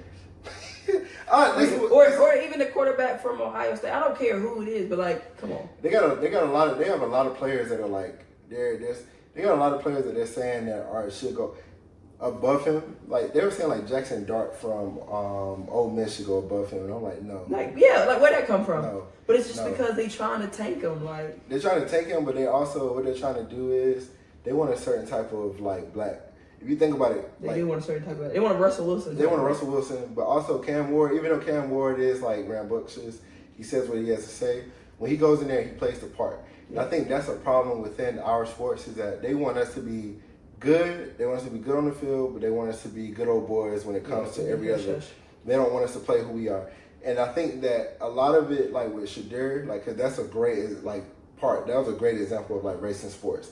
Like, there have been other quarterbacks, like literally Eli Manning, when he, like, people forget in 03, when he came out, he literally told San Diego, I think it was San Diego because they had #1 overall pick. He said, if you draft me, I will not play football. I will wait. I will hold out until I can get to another team. Yeah. But, like, if Shadur would have told Tennessee, like, hey, I'm not playing, they would have did everything they can to make sure he never played a lick of basketball or football. Well, they say Deion Sanders is saying that to people, like, he ain't going there, he ain't doing this or whatever. I'm not mad at that. Yeah, me either, because I'm like, again, and this goes kind of against what we were saying earlier, like, these kids got their voice. Yeah. You know, they're going to do what they want to do. But go ahead. No, I'm just, because I was going to kind of say something different, so go ahead. No, go ahead. Well, I think the thing that I appreciate with that is, like, Shador probably looks up to, like, a Lamar Jackson. Like, I appreciate Lamar Jackson because he is wearing grills in his mouth, got a chainsaw, all that when he playing. Like, I'm going to be me regardless of what y'all tell me. You know what I mean? Like, New England didn't want him or whatever. Like, it just came out the other day, Bill Belichick was like, I regret not drafting him. You know what I mean? And so he's stayed the course. He's like, I'm going to be me. I'm going to hold out. I'm going to get my money. I'm going to do this. You know what I mean? So shout out to him because it gives these younger black quarterbacks coming up something to look at other than, you know, and there's no knock to Russell Wilson. Like, everybody can get it their own way. But, you know, for kids that are, you know, more on the path of where Lamar Jackson came from, like, oh, this is hope. It gives me hope. You know what I mean? So. But I think, kind of like wrap it up, because I know we want to go into the transfer portal too. I think one of the biggest things that's going to be really important for, like race in sports, we have to be the drivers of the positivity that's going on within sports. Yeah. And it can't just be, like, now there's certain things we want to have those conversations, like, you know, the John Morant thing with him, like, doing the guns and now doing the grenade. It's funny, you know what I mean? Right. Like, you want to have those conversations, but we also want to big up, like, what's going on. Like, literally, in the NBA, like, literally, they're talking about everything but SGA having a great. Now these past couple skids, like, it's been a nice little skid they've been going through. But, like, we want to have. Numbers still been good. They still been they good. They just lost a game or two, but they yeah. Like, we got to have those conversations about them. We still got to have those conversations about, like, what's going on in Cleveland. Like, we still got to, like, when the WNBA starts back up, you want to be kick on the clickbait, like Caitlin Clark, whoever, like Paige, how she's going to do in Dallas. But don't forget, Enrique has been dang near, like, holding that team by a thread, like, for the last couple of seasons. Well, that's where you lose me because she ain't been doing that over there. Her parents, her teammates been getting pissed at her or just whatever. Dallas ain't been doing that. But Dallas got new coaching staff. I was trying. Just new staff and like GM and all those things. So we'll see. I think they made some good moves. They should be better this year. They should be. Yo, speaking of what's that? Kennedy. Why is Kennedy not on the team yet? I think somebody's gonna pick her up once the draft happens and see kind of where people fall and that kind of thing. She like the Marcus Smart of she's not Marcus Smart. Draymond? No, she's a fiery. Maybe Draymond as far as like attitude, just like fiery. Dylan Brooks. I mean, she can hoop though. You're naming niggas that can't really hoop for real. Like, she can hoop though. Like, she can score the ball at a high clip. Like, she's good. Average like 17. Yeah, she's good. Yeah. She's tough. She's just got an attitude problem. Okay. You know, and like, it takes a special coach to be able to, you know, pull the reins in and you know, coach her up in a way that she needs to, but understand like what kind of player you have. You know what I mean? Yeah. And so I think maybe the new Chicago coach doesn't want to deal with that. It's his first year. He came for the Aces. She didn't really fit the bill of any type of Aces player that has went through that building. So, yeah, that I can think of at the moment. So, yeah, I think, you know, we'll see what happens. I think she'll land somewhere. Yeah. I just think that it's going to be after the draft is all said and done and maybe, you know, some other free agents are picked up in that, you know, see where people fall. Just to let you know, it's going to be a lot of correction to me when I talk about women's basketball because I don't know much. I'm learning still. Yeah. So. It's okay. We're working on you. Yeah. But speaking of, you know, fiery personality or bringing the reins in on people, let's talk about the portal here. I've been waiting all week for this. So Malaysia, let me sit up a little bit and let me get my shit off real quick. I'm listening. I'm just gonna go on a little rant here and just talk here. Cook. Because one thing I am sick and tired of hearing and seeing all season long was people telling Malaysia to transfer. Because I feel like she was influenced by social media. What's up? Like, her being at South Carolina, I believe was the best thing for her. Now, granted, I wish her all the best, but I don't give a damn that she transferred, because if that's what you want to do you think that's better? The grass ain't always greener, my girl. Because at the end of the day, Malaysia was a liability for us. And Dawn still played you, knowing that you were not doing the things that she continuously challenged and asked of you. So you are a liability on defense, on the ball and off the ball, because you pick and choose when you want to play. A lot of times you just caught sleeping out there on smoke break, and people are over here hitting you with a back cut. Now we got Tessa or whoever fighting for their life trying to come and help you, and then we give up a bucket and an and one because you over there chilling, just in a daze, nowhere to be found.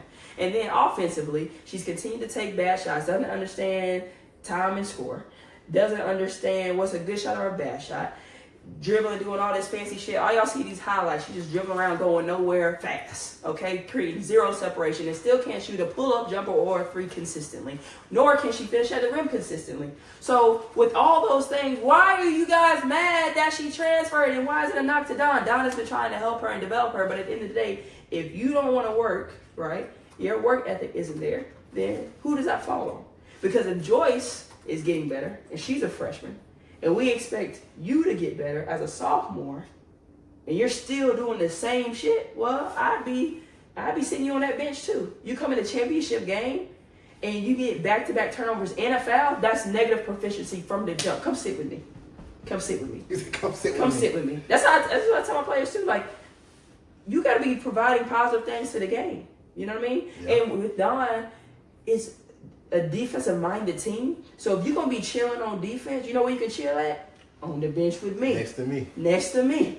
You know what I mean?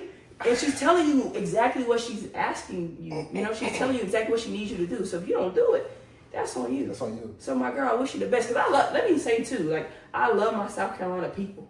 I always want to see them do great. But at the end of the day, if you got people in your camp that's going to talk to you, like, not tell you the truth and tell you, like, listen, Don's trying to help you and prepare you for the next level, and they're just going to be like, oh, yeah, go elsewhere. They're going to let you do what you want, blah, blah, blah. That's not your people for real. Because it's like, hold on, I'm not done. So then, because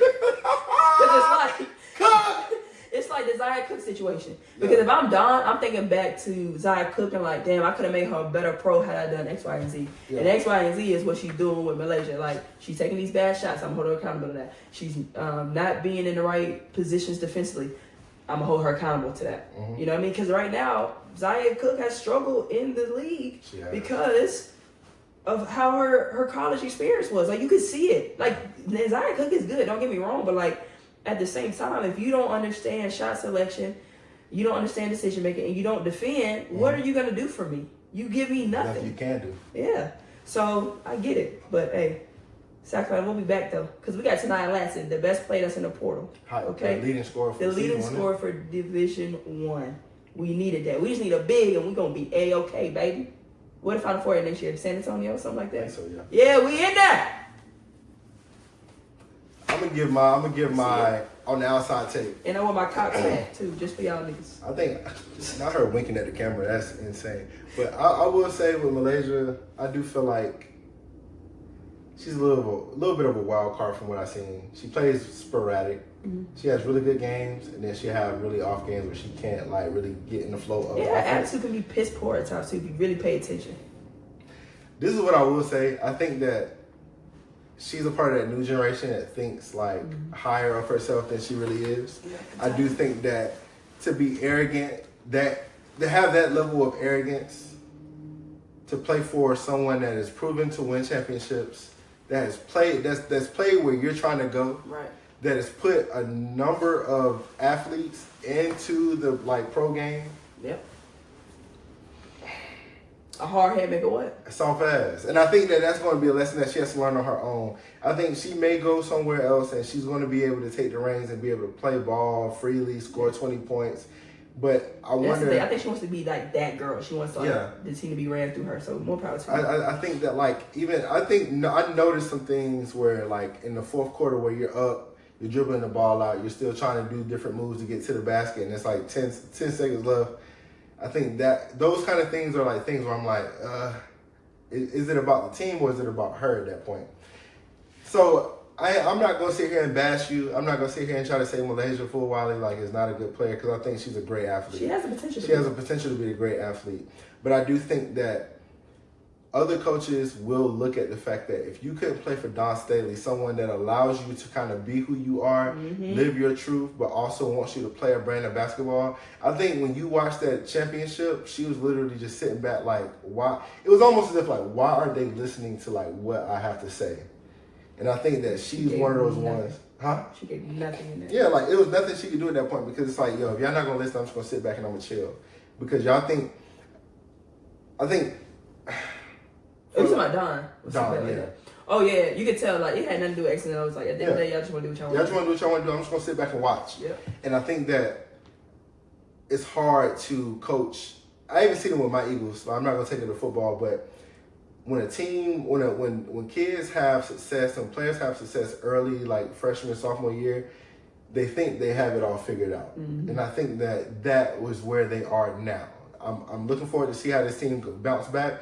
But, you know, Malaysia Fulwale, I hope you find whatever you need to find. Yeah. You might average like 20 points, 25 points. You might be that girl, but I wonder if it's going to translate over. Well, I mean, we seen Haley Van Lith go to, like, transfer to TCU and get back to who she was. Those are two totally different players, though. Yeah, and their mentality and how they play and just their being a team player and decision making, like, just from a whole skill perspective. Like, when I think about Malaysia Fulwale, it's like the category of, like, Zaya Cook and even Kennedy Carter, who you just mentioned. Yeah. You know what I mean? Their style of play. What about Destiny Henderson? You remember, was that her name? Yeah. She's just small, though. Like, Destiny could actually shoot the three. She could, you know, she was a good passer. She's just small, yeah. Okay. And she just wasn't as a consistent scorer as people probably would have liked. Like, again, I've said this time and time again, like, in being WNBA, like, you gotta have scoring abilities for the point guard position. Okay. You know what I mean? You gotta be able to give them something there consistently. So anyway, you know, I hope Malaysia does find a good spot though. It is what it is. It sucks anytime you have people leaving your program, and you know the fans have really liked her and appreciated her. And again, I like to see my South Carolina people as well. So let's do this real quick. Where do you think she's gonna go? I've seen somewhere it's like LSU. I feel like LSU seems kind of like glamorous. She's not going. I just can't see her playing for Kim Mulkey. If you can't play for Dawn Staley, how can you play for Kim Mulkey? I don't know. I don't know a team where she could go like be the person. I don't see her going to Notre Dame. I don't think her and like Hannah would like mesh well. I don't think so either. But who knows?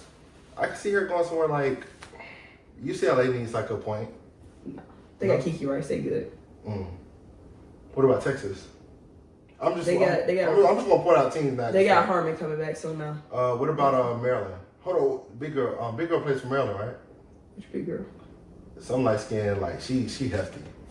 Oh no, you told me Iowa State. Similar. Iowa State, yeah. What about Iowa State? Hell no, she ain't paying for that coach over there. She ain't going that far. Where could you see her going? I can see her going like Tennessee, probably. Why Tennessee? I mean, where's she? She's from South Carolina. She's gonna let them hoop. Yeah, Malaysia's from South Carolina, Lower State. But that's exactly how she played in high school too. So it's like you try to break old habits. But Tennessee, they just let them hoop over there. They let you, do what you want. You gonna shoot threes. You gonna play 5 in, 5 out. Damn near like kind of platoon style.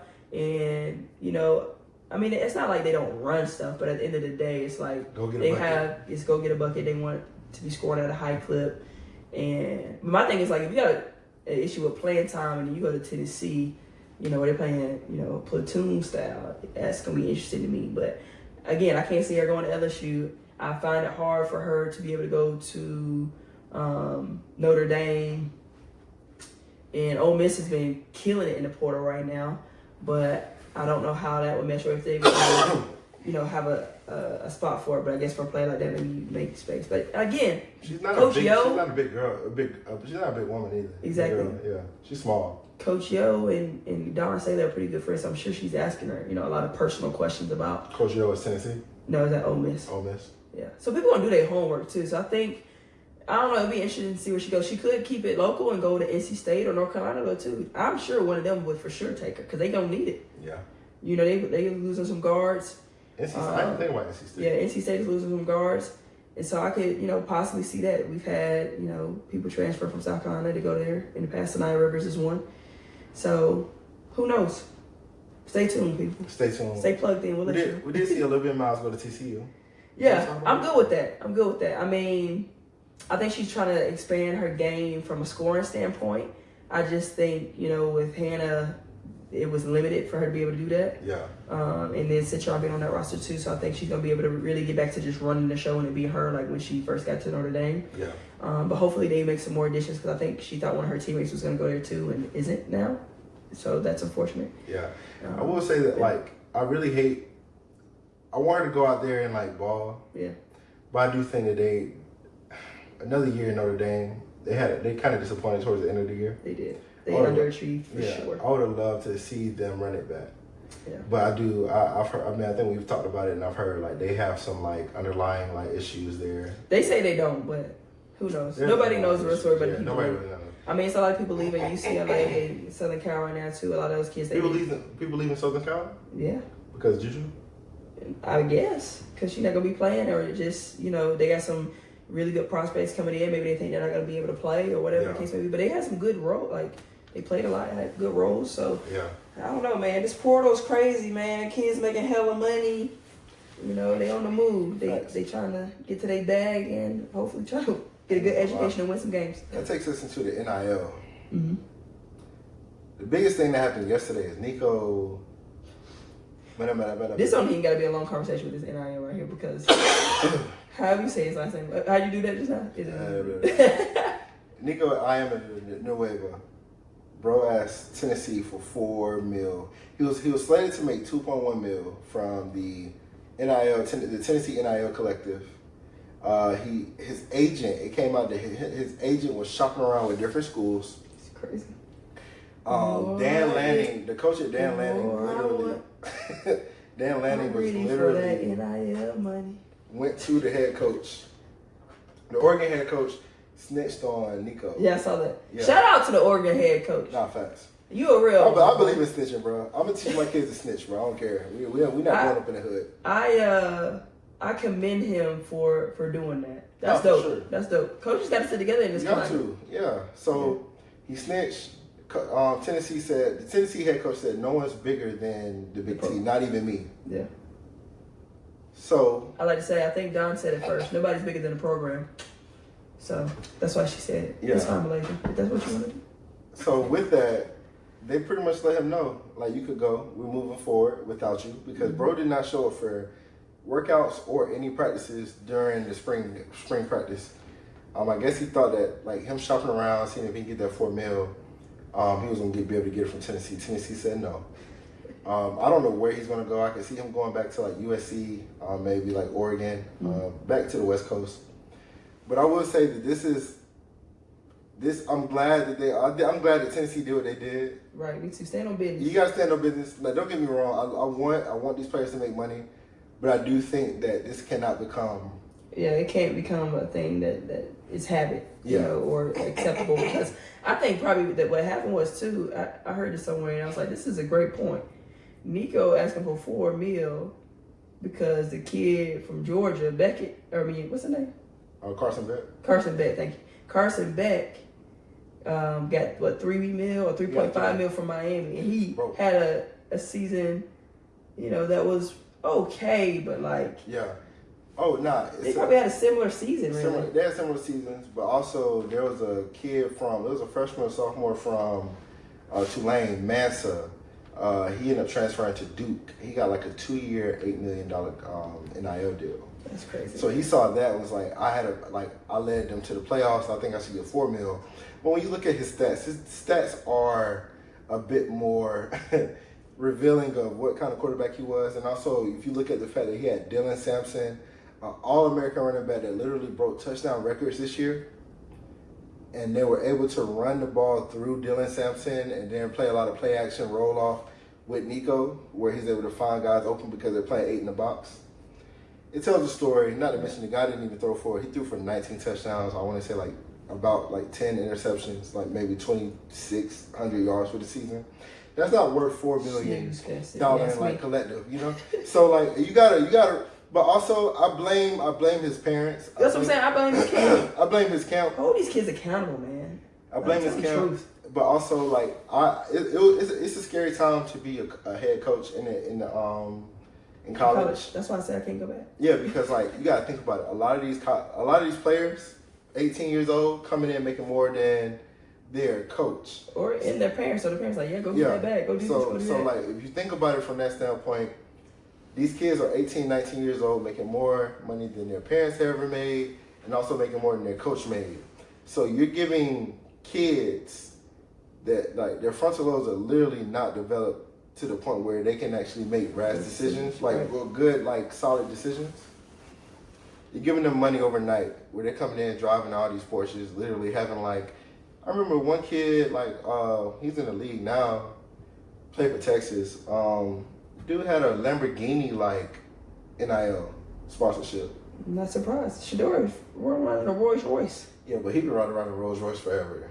Thankfully, he played for his dad, but yeah. But I'm just saying, like, kids are popping these stuff right now. They got the money. They like, all right, we're gonna get it. But I think it goes back to what you just said, like the parents or just the people that are around them, not, you know, telling them the truth and being honest with them about, you know, their situations and, you know, shooting them a dream of what could be. Like, just let them grow where they are. Like, you know, like, or make better decisions coming out of high school where you're truly finding the best fit for you in all aspects, athletically, academically, socially, all those things. And, you know, now with the NIL, like, make sure you have an agent, make sure you have some type of representation to, you know, talk to you about the money and rework these contracts and all those kind of things, man. Because it's really getting out of hand. But I think there, like we mentioned earlier, there has to be something that comes into play where it's more contract based. I know they're talking about that. I think it's getting to a point where they're going to confirm it, where you got to sign, you know, sign some deals or something like that. Yeah. And then Ryan Clark had a really good point about this, about there being a collective bargaining agreement, so that, you know, having a CBA for them, because you don't want it to be like professional sports, but you guys have opened the door so much, and, you know, amateurism is out the window. So now it's here. So there needs to be some type of collective bargaining agreement from school to school. There's a max of money. Yeah, there's a max of pool of money. Because literally, there's a guy, Bryce Underwood, quarterback for Michigan. He's coming in this year, freshman. Mm-hmm. Bro is gonna make, over the next 4 years, he has a $16 million like NIL. It's crazy. And if bro comes out and he balls out the first like year or two, I could see somebody like him trying to like negotiate like a 20 mil, like 30 mil, like NIL. Yeah. And they have billionaires. They have billionaires that are literally on their collective that will give him that money. Right. But I think that it takes away from the love of the sport.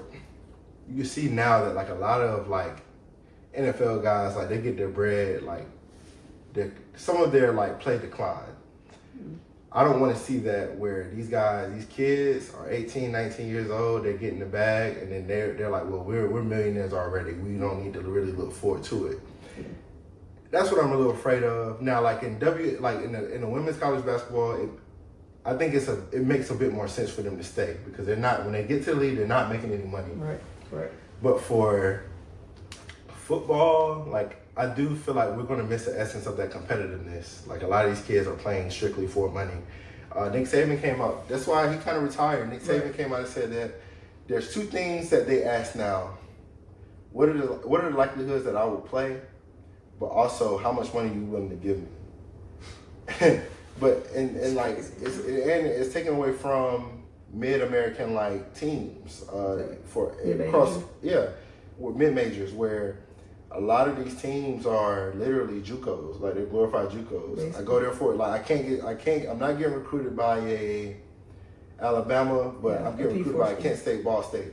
Yeah. I go there for a couple years, ball out, do what I need to do, then I move up. That's what I'm saying. That's what I was saying earlier. Like, it's all a process. Now there has to be something put in place to where it regulates this stuff a little bit more, so that we don't lose the college experience that we once, you know, had, or like what we've grown to love over time with the competitiveness and, you know, the playoff, or, you know, even March Madness and things of that nature. So I don't know, man. We'll see how these next couple months play out as these kids continue to shuffle and do their little dance. But it's a sad day for us. It's a sad day for college sports in general.